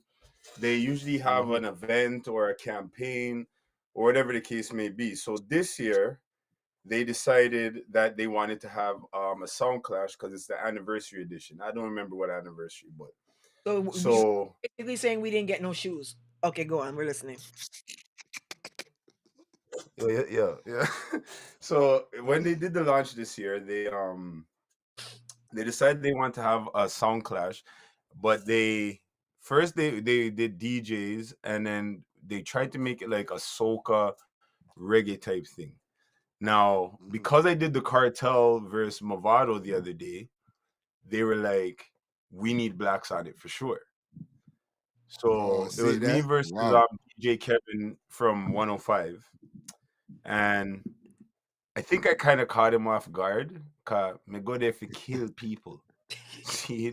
He was out there about, hey, big up Blaxx done the class. No, like he was playing dubs and everything, but I was playing customs with his name in it, telling him to put on his Air Force One. Yeah, I mean, so I think that kind of caught him off guard. Now, the good thing is that I actually right before I came on the show, one of the gentlemen from Nike called me, and the day after the clash, they were like really excited about it, and they said they might want to do it again. Then he called me like right before I came on the podcast and was like, they want to do it in September. So they're asking me who should they get to clash in September because they want to get like a reggae DJ that has a better understanding of the thing. I tell them, find anybody you want. I will kill every single last one of them. So I think they're trying to get chippy. So let's see what happens because Kevin was not the original DJ for this. And what happens to me with a lot of clashes that people don't know is that I will take almost any clash. Like there's nobody that I will not clash. But what happens a lot of times is that they ask me last. So when they ask me for the clash and I agree, and when they bring it back to the other DJ saying Blaxx is willing to do the clash, they drop out. Stop making your face like that. Out. You want to bet she doesn't do the dance? You want to bet me, Babsy? You sure you're making up your face? You want to bet Chippy doesn't do that dance? Military? Chippy? Yeah, Yes. Chippy Dunn. Oh. One of the artists, young stars right now in the As game. hot as you claim that he is, you want to bet him not try that? If I run up in that, I'm gonna step One of you niggas. I bet if I was up in that, I step on everybody. I'm stepping on. I'm fucking up everyone. That's not a part of it. No. Yeah, that's not a part trigger. of it. You hit Babs trigger cardio. It clash. Babs love a clash. You know. Yo, first of all, Babs not sharing a rhythm, so that's it. Why nobody don't want to clash me? Because you have all the rhythms and you're not sharing them. Speaking about having let me sing You something. feel like we're gonna make you go in a clash and then rinse out the rhythms. Nah, man, that's not gonna work. You know you just upset me, right? So now I gotta sing something for you right now. You know that, right? Don't play it against him. Hold on, let me sing something for you now. Oh nah, oh yeah, oh nah, oh yeah. Watch your people in the chat, listen to it. Hey, them never want see we strive, so them set up road in our life.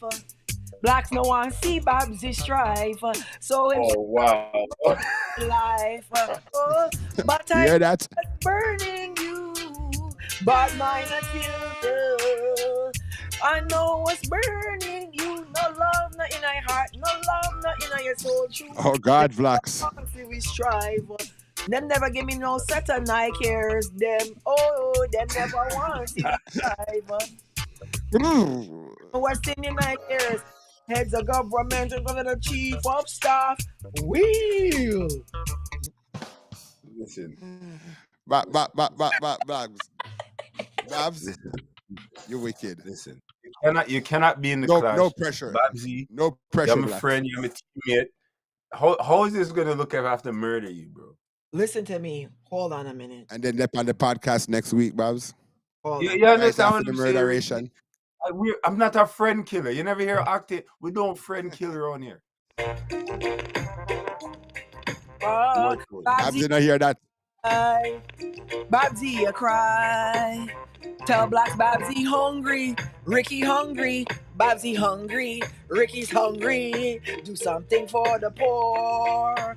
Open up the door, cause Babbzy hungry, Ricky hungry, Babbzy hungry, Ricky hungry. Do something for the poor. Open up the door, that one your name, 1,000,000 miles away.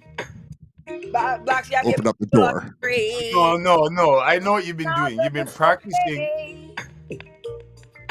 You've been practicing to find the right songs. Because from the other day, you select some song. You know. Poor people are fine. Oh, hungry, Ricky hungry, Babbzy hungry, Ricky hungry. I'm hungry. For the poor, open up the door. We want to get up on this shit too. What we all right. We ain't nobody. All right. I mean, make sure they said they want to do the next one in September. So I'll make sure you're on the RSVP list, and you can be on the working hours side, so you can collect some new shoes again. All right, good. People them in the chat. You know, a nice one would be Newbie, Steenie. You versus Newbie. You versus Steenie. I kill Newbie already. If Chippy doesn't take it. Yes, I know you and Newbie have done this back and forth. Yeah. No, it's not a back and forth. What about the world clash? What's wrong with this guy? What about the world clash? Trophy. Ricky. I won, the dog. I won this trophy. I told you, Babs. I won this trophy beating Newbie, guy. You guys don't take my thing for soft soap, eh? I killed all your favorite DJs. You are the champion. Except for King Turbo. But I won this. Yeah, the champ, Blaxx. I ain't even knocking it, yo. No, man. But I told Babs he's gonna go drop for the trophy. I said, Babs, here comes the trophy. The problem is, and this is again why some people feel like I'm bossy, and when I'm talking about I want to clash. The reason why Newbie was upset is because me get paid 10 grand US and him get murdered. He thought he had it in the bag. He never had it in the bag. So you see when Future said, good job, Blaxx, boom, boom, boom, boom, boom, boom, boom, on top of the bar, ouch. He was there like, Because he Ouch. didn't even get that to go to That World Clash money. that he won. You get what I'm saying? Ouch. So No. there Yeah, was no no. back and forth. He was just mad that he got, I don't know, 5 bills or whatever he got as consolation prize. But there was no back and forth. Wow. I killed New Year. Done that. All right. I'm just trying to find a good opponent that would be a nice, good look war. It has to be a Canadian good sound. opponent would be Steenie.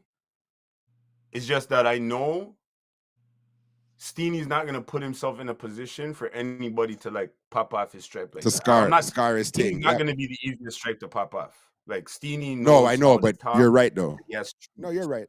But Steenie's not gonna put himself, and he tells me that straight. Like, I'm not gonna put myself in a position for the guy what's coming up or the guy what just came out last week to tell me to suck my mother, because I just have to lock off the dance and knock him out.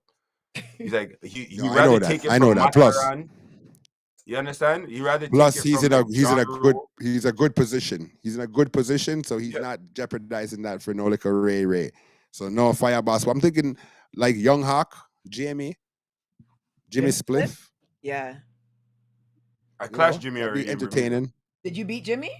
It would be entertaining. Did you beat Jimmy? Be entertaining up here still. Oh, I remember that. I mean, I saw you like a couple weeks after that at what's it called? Juve in June. That clash, Jimmy did leave with a trophy.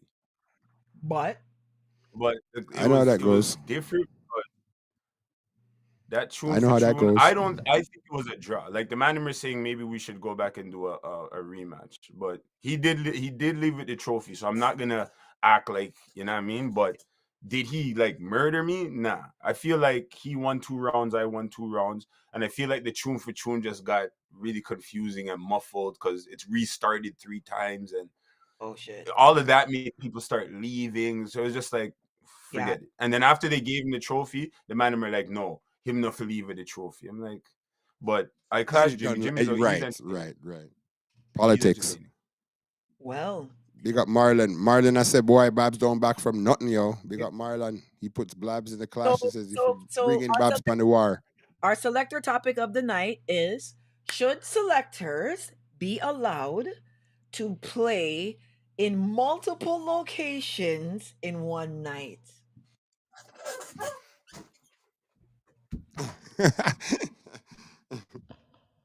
Ricky, go ahead. You're the selector. Should selectors be allowed to play in multiple locations in one night?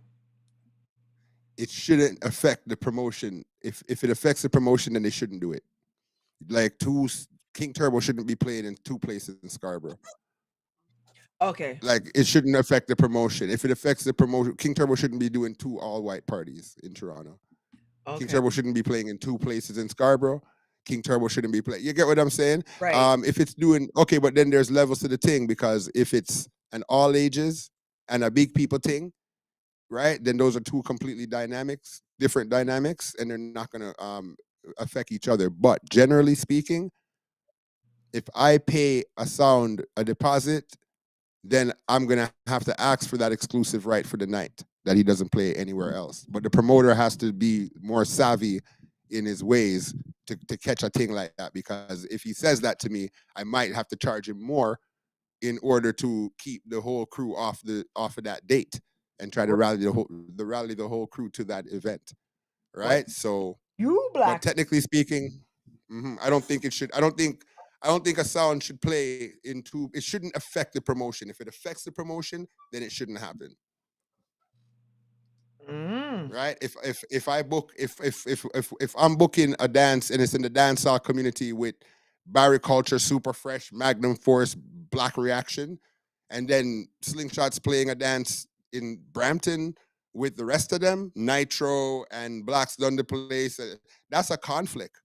Let King Turbo be in one place. You're hurting your own sound, actually. But again, there's levels to the thing. Because if Slingshot's doing a wedding in Brampton and I'm playing a party later, it could actually work out. So there's different circumstances, but generally speaking, I'm not 100% down with it. I'm like 60-40. I'm not 100% with it, but yeah, we do it. I do it. Guilty. What says you, Blaxx? I had 5 events on Saturday. It was Saturday, right? I had 5 events on Saturday. Yo, 10% for the man But go on. No, I saw it go sometime for real. You could be I going had here and there, Foodville, here I and had a there, like festival, back I and had a forth. show, you had Mataran, you had parties. Here's what I'm gonna say. Ricky's right about that first part. If they book me to play at Club 44, Mm-hmm. and doors open 10 o'clock, by 11 o'clock people are there, I could slide in there, play around 12:30, maybe 1 o'clock, and it's fine. Mm-hmm. And then I could leave there and go to Dr. J's party and play the main soca set at like 2 o'clock. And I Mm-hmm. could leave there at 2:30 and get to a banquet hall And 3-ish, catch at 3:30, 3:30, and get a 3 o'clock play. around. Right. Real talk. So And don't now forget the barbecue in the I morning. agree, Ricky. Huh? And there's also a What'd you say, barbecue you Ricky? could have done the morning in that day. All right. Now, for those promoters and people that feel like selectors shouldn't do that, there's one way to stop it from ever happening. Which You is? see when you call Badman phone and Badman said they want $10, and if you call my phone and I tell you I'm gonna charge you $10, and you tell me, boy, Blaxx, you can't do it for $6, you know I what? gotta go book I will somewhere do it else. for $6. No, I will do it for $6. What time do you want me to play? You see if you ever, I tell people all the while, you see if you ever fuck yourself and drop schedule and you're not pay a full price, I'm gonna get my full money that night, whether you give it to me or everybody gives it to me.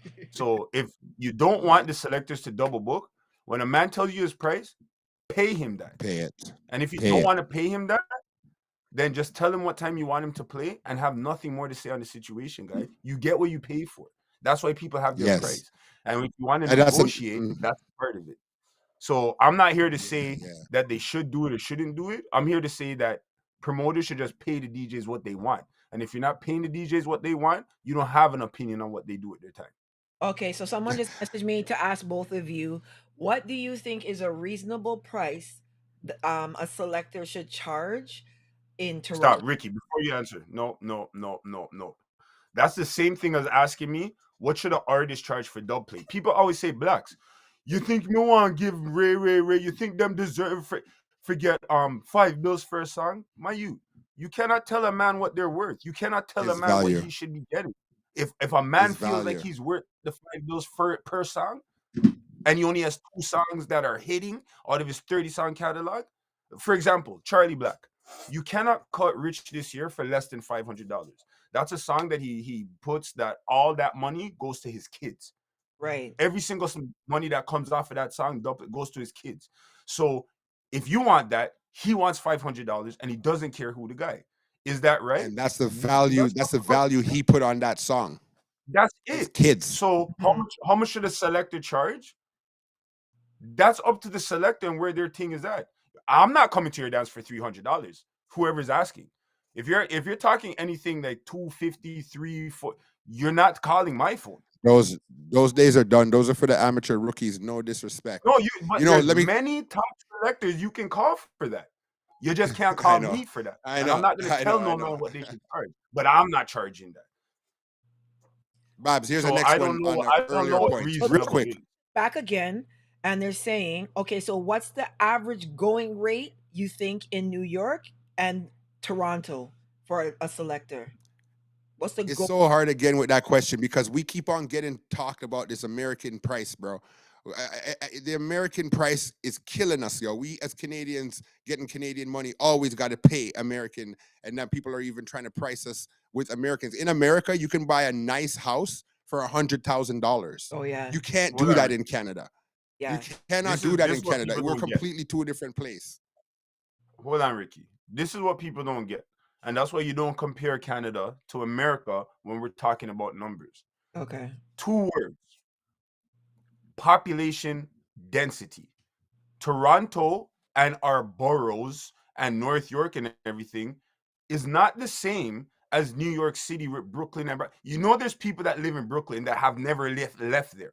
There's people that live in Queens that don't go nowhere outside of Queens. You know why? Because there's almost millions of people in that one borough that their whole life and society can happen. Mhm. What's happening in Toronto? You live in Pickering, you're gonna Brampton for dance.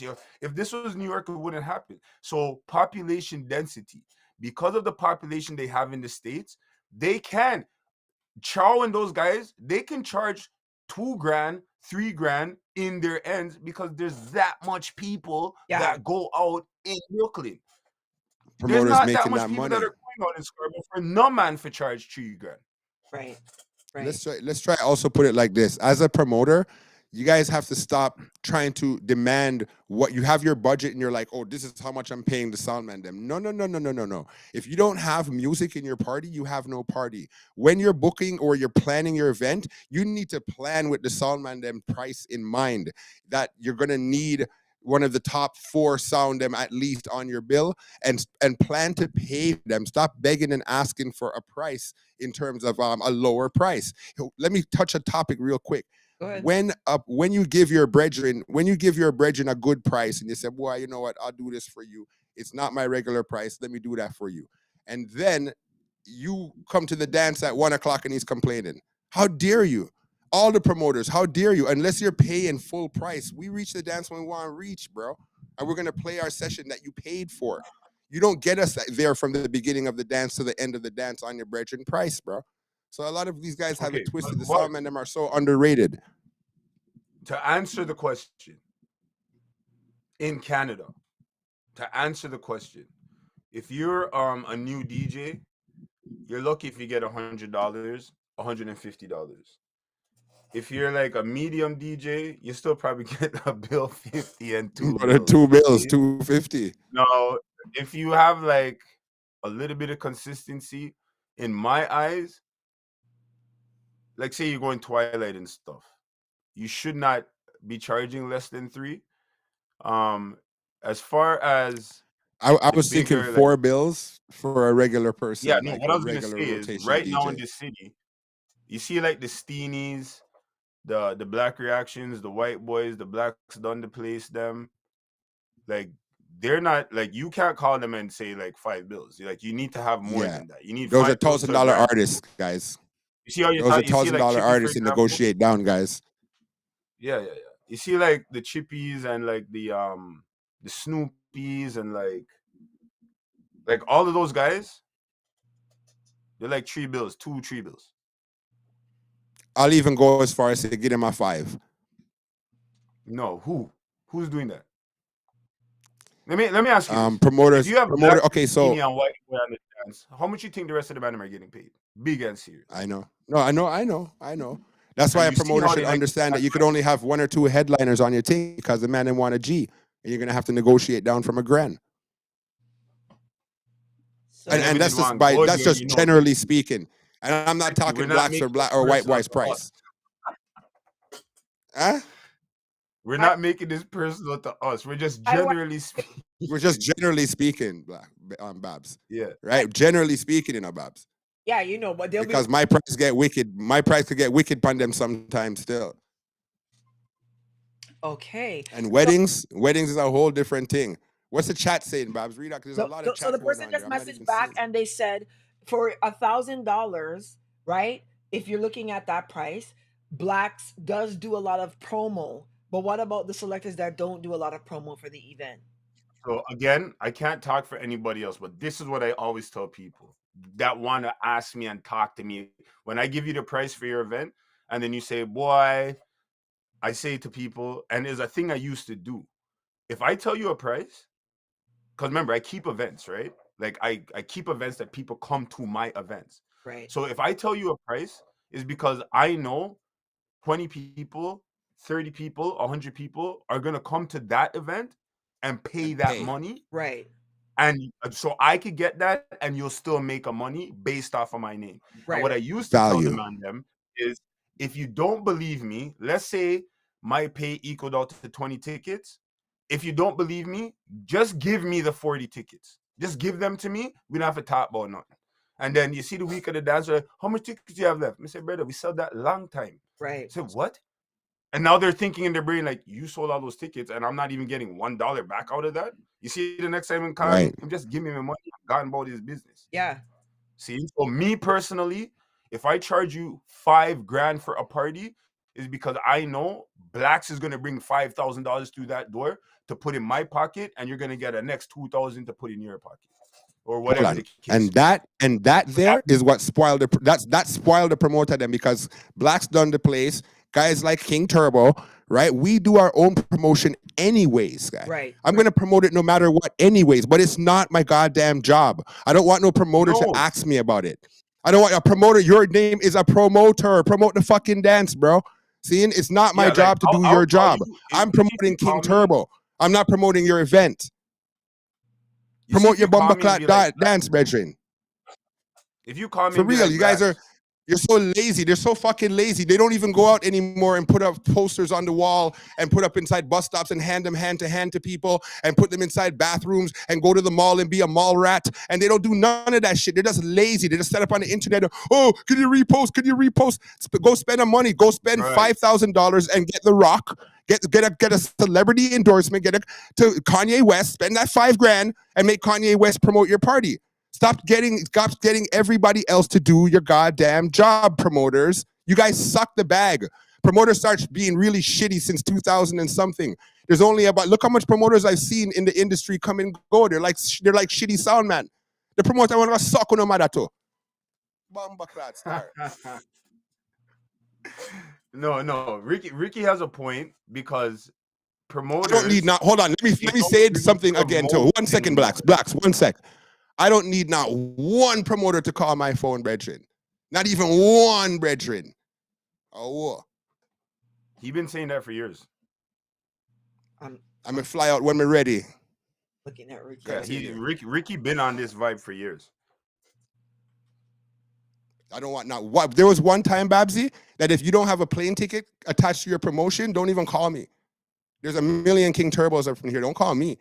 I only take dances with plane ticket involved, right? And I was moving like that for years, so I'm good like that. A promoter go suck your mother. I'm not doing your job for you. Get your ass up. Go to the radio station. Go to the internet radio station. Go hand out flyers at schools, high schools. What's your demographic? Go there. We used to go to Bell, Scotia Bank, Telus Mobility, you know, all those corporate jobs that those people are us black people go to. We used to go there, hang out to give out flyers. We're gonna get up and go do some work. We used to go to the mall. Town center. You could just go to the town center and hand out the flyers and then walk the flyers at lunchtime. We know what time lunchtime is. Go to Eaton Center at lunchtime. You're gonna see all the executive people our age, and you hand them up the shit. You talk them up and stuff, yo. They're not doing that no more. On social media. I literally got into it with a promoter about the same thing. Remember, I had Love and Reggae on the 22nd. A guy had a party on the 23rd, and he took me off the party, and me and him got into an argument about it. And my friend, you're a promoter, and I'm saying to him, your dance is the same week as my event. You have to be smoking food if you think I'm going to promote your dance more than my dance. Number one. Number two, my social media is on my phone that I paid the bill for, right? So I get really annoyed when man start linking me about posting flyers. Right. You see me, I will post any party I'm on, but don't give me a schedule. So a lot of times they'll have the WhatsApp group and be like, everybody post at 5. They can bet money who's not posting at 5. Will I post a flyer? Right. Yeah, I'll post it. But guys, not when you tell me. You don't put my phone on a schedule, bro. I put my phone on a schedule. See it? Yo, Babbzy, we used to have to go to the barbershop. Babbzy, we used to have to go to the barbershop and hang out the barbershop all day at the barbershop, waiting for the right clientele to give them a flyer. Yeah. We used to have to go hire little mans, little kids to go in the building, ghetto buildings them, and just hand out the flyer to all the black people them. Here's a $10 Mayo. My birthday, my birthday's in January. My birthday's in January. You know what kind of flyer run you're doing in December and January, brother? Crazy. Flyers cost $500 for a few flyers. It's not fair to the people that actually got up at 1 and 2 in the morning to catch the end of the party they have nothing to do with. So we can hand out the flyers. Come back home 5 o'clock and like if you're promoter, and we see our flyers thrown on the ground, the money we spend. The flyers thrown on the ground, brethren. And we have to just continue. Don't want to promote. A lot of promoters, they don't want to promote anymore. They want to grab people that promote and put them together in a team and call it a promotion for the party. Right. Big up the real promoters that have been doing it. Like, I mean, you can tell who the real promoters are. They've been doing it for a long time and they're still here. Seeing? So that's all it is. The longevity talks for itself. All these promoters that were so big 10 years ago, Blaxx, where the hell are they now, bro? Pressured me to go I'm hand going to out tell the you where they are. flyers them. I'm going to tell you where they are. So over the last 10 years, because like, for example, remember, they blacklisted me for like 6 years, right? So what ends up happening is, pardon? I'm still in blacklist in Toronto, but go on. Yeah. So No, what ends up happening is that because the main promoters don't want to work with me, I build my own team, and in my team, I align myself with 1 or 2 promoters. So now when I'm doing my thing, I have the promotional help, seeing, and now when they do their thing, they have the promotional help and a DJ. And then now we can together move forward. And if you really take a look at it, Scratch has Tim. Jay has right now SB Promo, right? A lot of DJs, without going down deep into it, they're aligned They've with been 1 or clicked 2 up for a promoters. while now. right. Right. And that, And so you now have to the know that promoters, they're losing out now because they're not aligned, and now they're not in the position to be like, yo, Blaxx, me I gonna give you 3 bills and we need you to play 3 rounds. No, you're not, because I'll just keep a party the same night. So you should just give me $3,000, or else I'll just keep a party the same night. Right. The DJs them, the real songmen them have to take over back the industry because it's a little bit popped down, it's very one-sided, and Yeah. the people are getting ripped off at the end of the day, because who wants to go out on Friday night and spend $600 and come back home Saturday broke? Even if you're not broke, why do you have to go out and spend $600, $500 to have a good time, bro?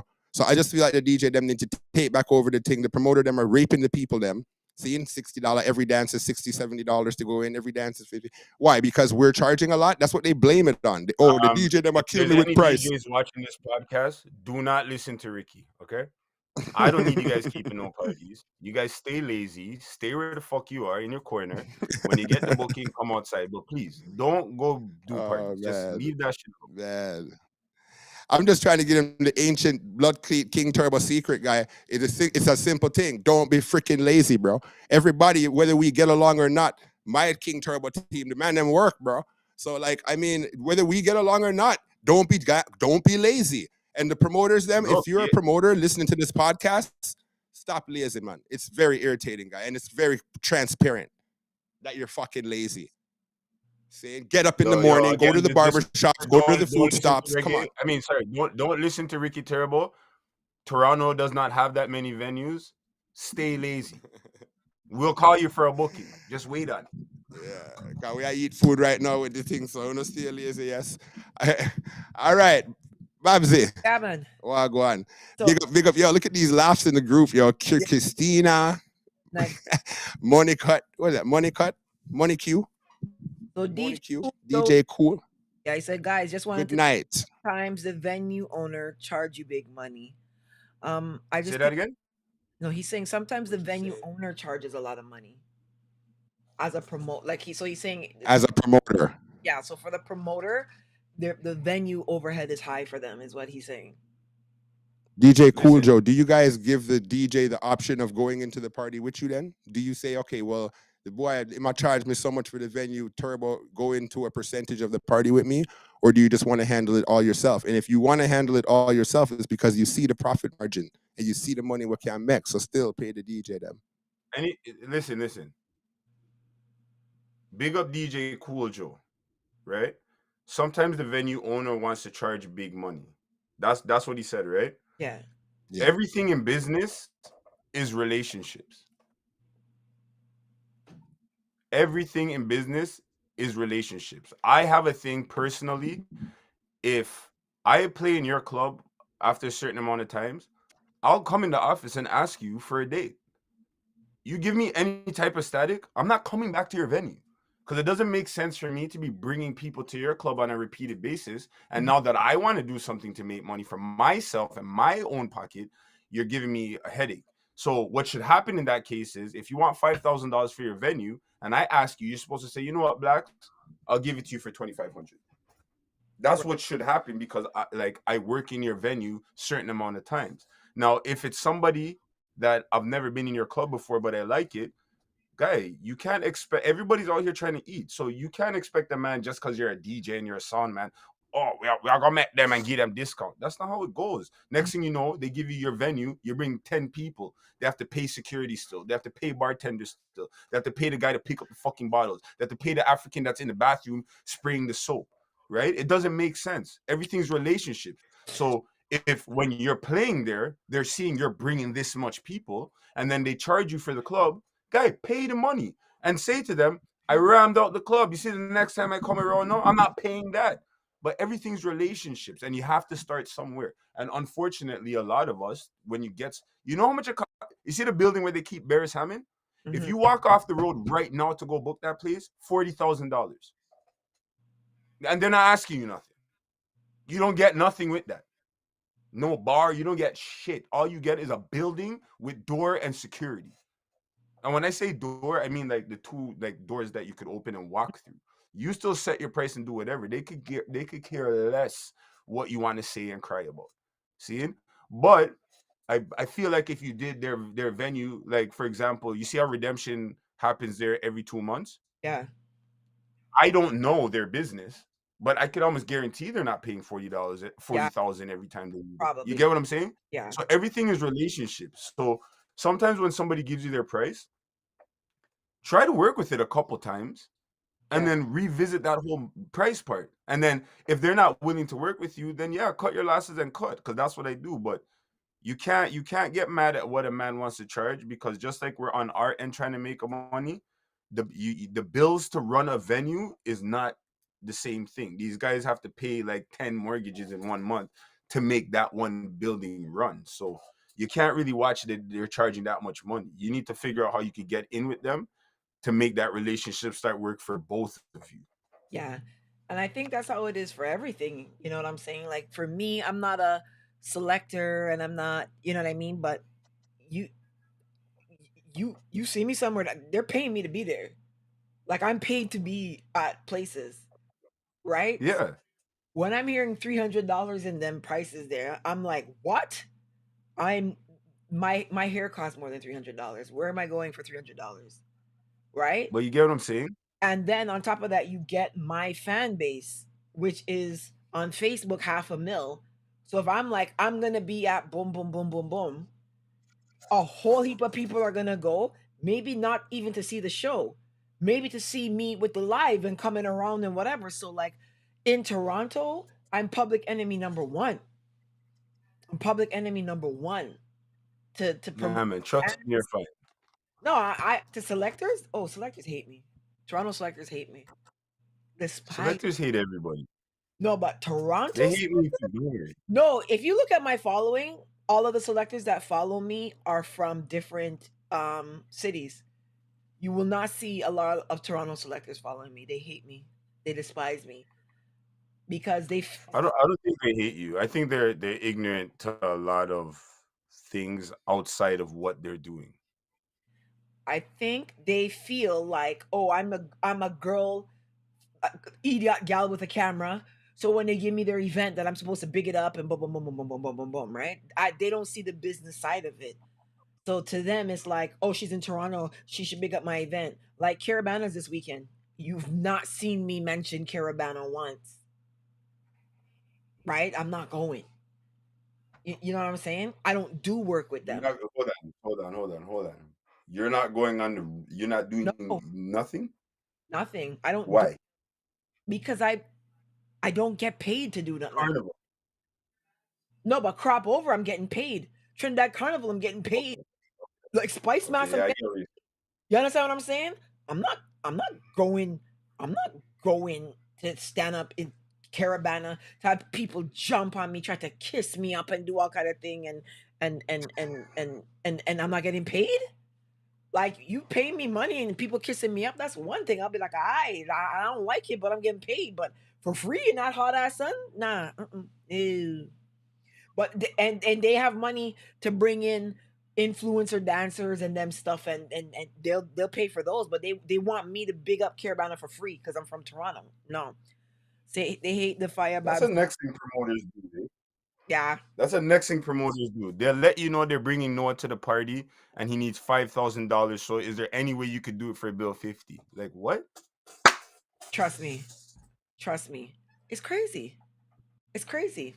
It's crazy. It's like the money thing out here. So it's like, you gotta be. Christina said the no pokey rule. Yeah, because of my height, when girls come to hug me, they rub their pom pom on my leg. I don't like that. What's happening here? What's happening here?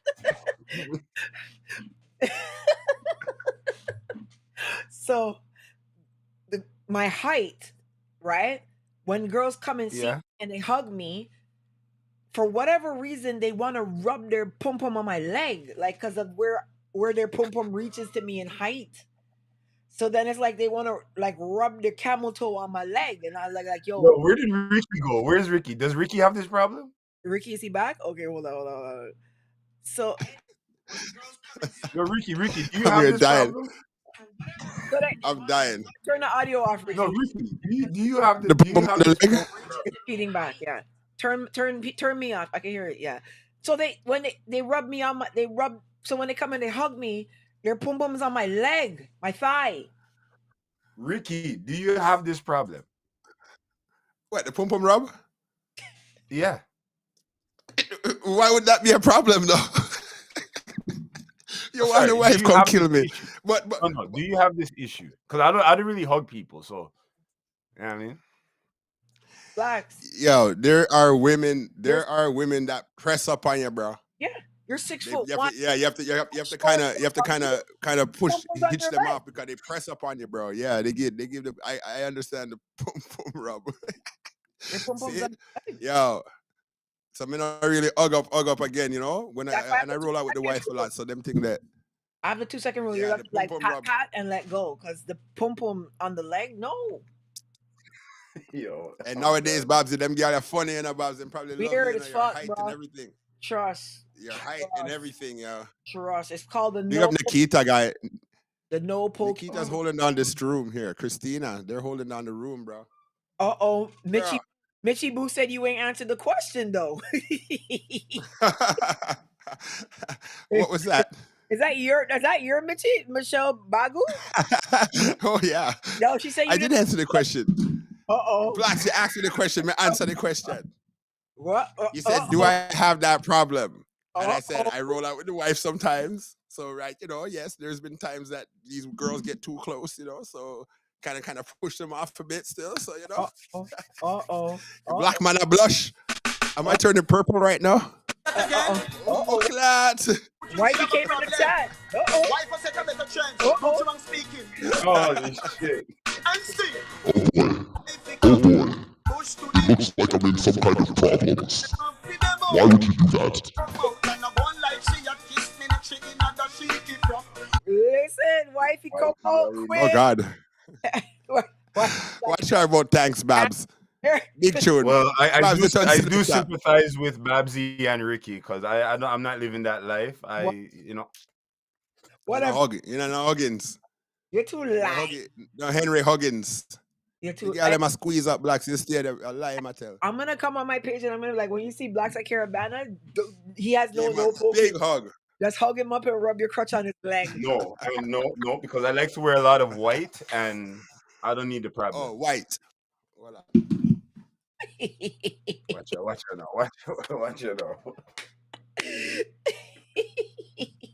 I don't need the problems. Sorry, I forget me white hat. Oh yeah, you had the hat on. Well, yes, white. Blaxx said white, and I remember it. All right. So guys, but no, honestly, yeah, Caribana. I can't believe, Babs, you don't celebrate. You're the queen of the Caribbean. So you mean I got Caribana? No, I fully get it, because like I play out a lot. Pay. No, that's what it is, because like I go out a lot, but you don't see me if I'm not playing at the event. Like if I'm not playing, you're not gonna see me. So I fully get what she's saying. It could be carnival or not. Like if she gets paid to do certain things and she's not getting paid to do this, then why go? What's the point? Billboard with DJ What's the Puffy on point? it. Specs is on it. Big up DJ Puffy, man. He mashed up the place in Japan. My brethren, Maddest. like you know what I mean.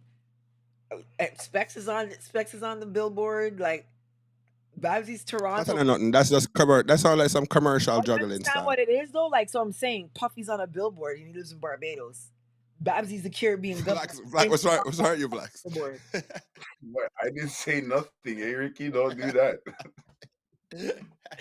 Yo, I mash up 500 relationships. Nikita right here. Well, Nikita, your body's so big. Don't do that. You might cause a lot of problems. Watch Ricky. Held him. Nikita Don Diva. Nikita Don Diva's body. She has a like, you know, like you could rest the cup on the body. She has one of those. Like you could rest your bottle on it, and she could still walk and take it.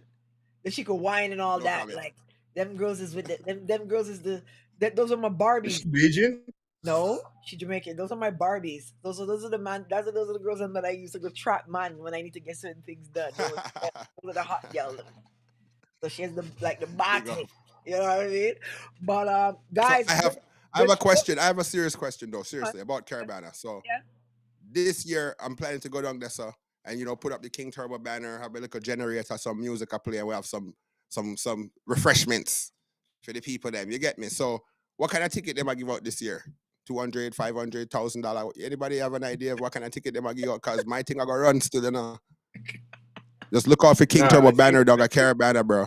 Look out for me on the sideline somewhere under a tree or something. On the grass area, I think you should be okay. Oh. Yeah, I'm planning to go up on the grass area and just set up the thing and put the music. No, I think you should be okay. Last year, I seen quite a few people do it. I think Tiny's going down there this year too. Actually, I saw quite a few people do it too, and I said to myself, I got to do this shit. I think it more matters if you're selling food. Oh yeah. Right. Come and dump your rice. You need that like that. Yeah. That food serving and handling, and you need that permit and certification to do that. For but food. If you're doing drinks and stuff, because remember, you're allowed to smoke in parks and smoke. You're allowed to drink in parks and stuff now. Right. So that's still just look out for the King Turbo banner people at Caribana, and I'll be down there beating some songs, and I'll have some refreshments for everybody. Seeing from Ray and Nephew down to the cheap cola them, the dollar cola them, so we have everything. I could have donated some rum punches to your situation. I don't know if I'm gonna be able to get some of them for you now, because I just had a huge ass. We have some solar. Solar pop and all these things. I had 200 rum punches ordered. It's crazy. Whoa. All right. Yeah. Well, we gotta talk, but that's what it is still. So Caribana, I get it. I want to go down there and try and make a change still. So everybody come look out for the King Turbo banner, and we're gonna beat some song. And I need everybody to check my IG. I posted 16 of my 18 bookings for Caribana weekend, so you can just check it out. And yeah, but I'm not going to the parade this year. I have to go do that Rick Ross Polo G DJ Envy thing. But I'm sure it'll be a very good time. And people, Friday night, come to Nugget 55 Nugget down at Twilight, man. I'm gonna go there with all those guys. Are you Super Fresh, Nitro, all of them? Are you stunting? You want me to chat about? You want me to go back in the Norseman for you, Blaxx? You stunting? No. It's okay. Okay, no, I'm not stunting. Clad. Look, they know. Watch ya know. Nah, cause she has no. She been dropping lyrics from the other day. She have chewed with the name night now. What? You going to chill with Rick Ross? You didn't invite me or Ricky? Again for your Ross now. Again for your Ross. Come on, Blaxx. Babbzy hungry. Ricky's hungry. Blaxx is hungry. Ricky's hungry. Do something for the poor. Open up the door. Babbzy's hungry. Ricky's hungry. Babbzy's hungry. Ricky's hungry. Do something for white flag. Open the door. The one you need. 1 million miles away. Bruh. Yeah, I said I'm not stunting. Oh, No, Ricky, you see what your cause? Well, what? So You're in trouble, Black. You don't even have those. You don't. I don't even know what mine are. I don't even know what mine say. I gotta load mine up. Cause Ricky got his now. Now I gotta load mine up. So people, we had a good discussion tonight. Selectors giving you how they feel about bookings and these kinds of things. You know, pay attention because we all work together. The world is a cycle. I would sing that right now, Richie Spice. But Richie Spice. them notes is a little too rough for me. You know what I mean? I can't get up in them notes, bro. You gotta give me a ninja man. You know what I'm saying? And yeah, so you know, Mad Cobra, we gave you our opinion on that. Mr. Vegas, Ricky wasn't here. I don't know if Ricky wanted to be here for that conversation. Oh, I heard it. I heard it. I was far away from that one, yo. I heard that. And you know, get well, Nasheen. You know what I mean? Yes, we love you over here. Get well, Nasheen, for real. And we decided that, you know, drift is the bigger rhythm. No, what's it called again now? Banga home. What's it called? Oh, a lot of the rhythm TJ is on. We'll just call it that for now. It's the drift rhythm. Chronic Law. Banga rock rhythm. That's what it's called. Over the big bunks rhythm. I hope we have more of these rhythm battles coming up because it's kind of good to see jugglings coming back. You know what I mean? Because I feel like somebody got to do it. I feel like especially on the Banga rock rhythm, some of the other songs are getting pushed now because of the TJ on it. You know what I mean? There's a whole new artist on that rhythm. I didn't even know Cyclone was on there. You know, I'm just glad to hear that. Chronic Law. I'm a big fan. Cyclone's there. Big up Chronic Law. I was surprised because if I could pull this up. Cyclone Telephone. That's the name of the song. Let me see if I can get it. Because I've been friends with Cyclone for a long time. Here it is. Cyclone. Congress. Red Square. I make a fuck up in there.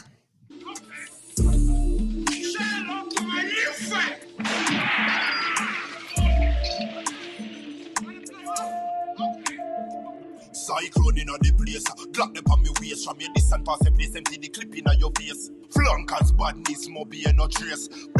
Hold that telephone cross your ears. Hold that telephone cross your ears. Hold that telephone cross your ears. Hold that telephone cross your ears. Hold that telephone cross your ears. Me a bad boy, but me no spray me get it. And if you no get it, me still a press it. No matter which version of the Glock, me a be quiff it. Get it, still a get it, left it. Hold that telephone cross your ears. Hold that telephone cross your ears. Hold that telephone. He's been on here for a while. Gappy Ranks is on it. Hold on there. The guy is a cross between Culture T and Cartel somehow. I don't even know what to say. Yeah. Real sound. Gap rank sound. You know, long piranha play gap ranks. Tell fat bad man. Had the front teeth, side teeth, gun pan teeth. This and make it out your blood clot teeth. Nobody no move, everybody cold freeze. Nobody no move, everybody cold freeze. Them say them a the bodies and them go a New York. And all know them never put a foot on 90s. Nobody no You don't know this song? cold freeze. Nobody no move, everybody cold freeze. Nobody I like it. Everybody cold freeze. Funny man out Rick, you don't know this song? Funny man out here tight. No. I like it. I'm a Gappy Ranks fan too, and I don't know it. Rich, your virgin have this song for at least 10 years, fan dub, please. I have so much Gappy dubs, but no, I don't have this one personally. No? Like I tell No, Slingshot 416 has it. I heard this, like, that was one of their first Gappy ranks. Yeah, 416 has some bad tunes still. I'll go on. Again. Mud. Now that's a good one. Lindo P versus Blaxx. Not the place. That'd be sick. Nah, that ain't happening. I wouldn't clash Lindo. I know. No, I know the relationship. I'm just saying, like, in the news, yeah. That one, they're big. Yeah, don't even put that out there. I would never clash Lindo. I would, Lindo. You don't want none of this. I wouldn't clash Lindo. I would not clash Lindo P either. You don't want none. You don't want none. Let me sing something before we go. Because the three of us together, you understand? You know, I can't live without you. I can't live without you. Oh, whoa, whoa, whoa. just a blogger. Leave me alone. Brah, brah. Cause temporary bloggers come and go. Comes and goes. Whoa, whoa. Whoa, whoa, whoa. Blaxx and Ricky's my only partners I know. When they're not here, I'm losing control. Cause I cannot do lives without you two. Gone too far. Ooh. Oh, I can't get nowhere without the two of you. And have I gone too far? Ooh, sing. Podcast boy, know your size. Podcast boy, know your size. Dream that I need, cause I need you on the blog. And Let me I find out if there's a ghostwriter over there, you know. need you. Cause blogging alone isn't really blogging no more. Big up Blaxx. Big up Babbzy. Big tune. I should be you, but you. I should be you, bumps gang. I should be you. Babbzy B and Ricky and Blaxx, them come again. Oh yeah, because we telling them once, we telling them twice, we telling them twice, but Jesus Christ. Jesus Christ. We telling them because Babbzy and Blaxx and Ricky run the place. Oh, Yo. wait, Yo, what? yo, yo. I must say your lyrical has improved a lot. She been working on it. Phenomenal one. Watch her now. All right, don't go to the lieutenant stitch them yet. You're not ready for that one there yet. The big ninja man them yet. All right, guys, say bye to the people. We love all of you. Thank you for joining us tonight. We will be back next week, Tuesday, hopefully on time. Sorry about being late today. We had a whole bunch of stuff going on. Ricky, tell them how to find you on IG. We gonna listen in the Check me out. Yep. King Turbo Canada, King Turbo Ricky, Right. IG. And you promise us we're holding you to a video review of Japan. You need to tell us, and we're gonna come watch the video. That's gonna be your first post with your roadcaster. You know what? You're going Okay, but you know what? I sent you the video on your thing just now. You could have end off the show with it, but I'm gonna cut still. But I did send you a video on the WhatsApp. Okay. It's a little small clip, maybe 3 minutes of Japan. Some stuff going on in the Japan. I think Mighty Crown was playing at the time when I did the video, so I sent it to your thing still. You can play for the people them. It's 1 minute 38 seconds, so not too long still, but it's a quick looking at Japan dancehall. Oh, because like to add it on here now, I'm gonna have to. Yeah, I'm gonna. All right, that's cool. Next show, that's cool. That's my bedtime, folks. Blaxx, how to find you? And you my beauty sleep. You don't see what's happening to my life. You don't see what's happening, bro. Zit. We have work in a couple hours, so you don't know. Good night, Ricky. Blaxx, you said let the people know how to find you and ting. All right. You don't know Mr. Working Hours or Blaxx Done the Place. That's Blaxx with an X and a Z. Google me. Yeah. I'm everywhere. All right, folks. We love Big you. up. Good night, everyone. All right, Ricky, big up. Babbzy, you don't know. Big up. Bye, Respect, Blaxx. Babbzy, big up.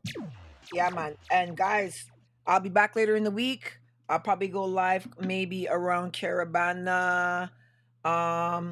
This Sunday. I'll probably go live Sunday. So look what's happening now. Look at this. That's why we have fancy equipment. So big up everybody, enough respect. What sing what? I'm not gonna sing nothing going on. I'm just gonna say bye. It's 1 o'clock in the morning.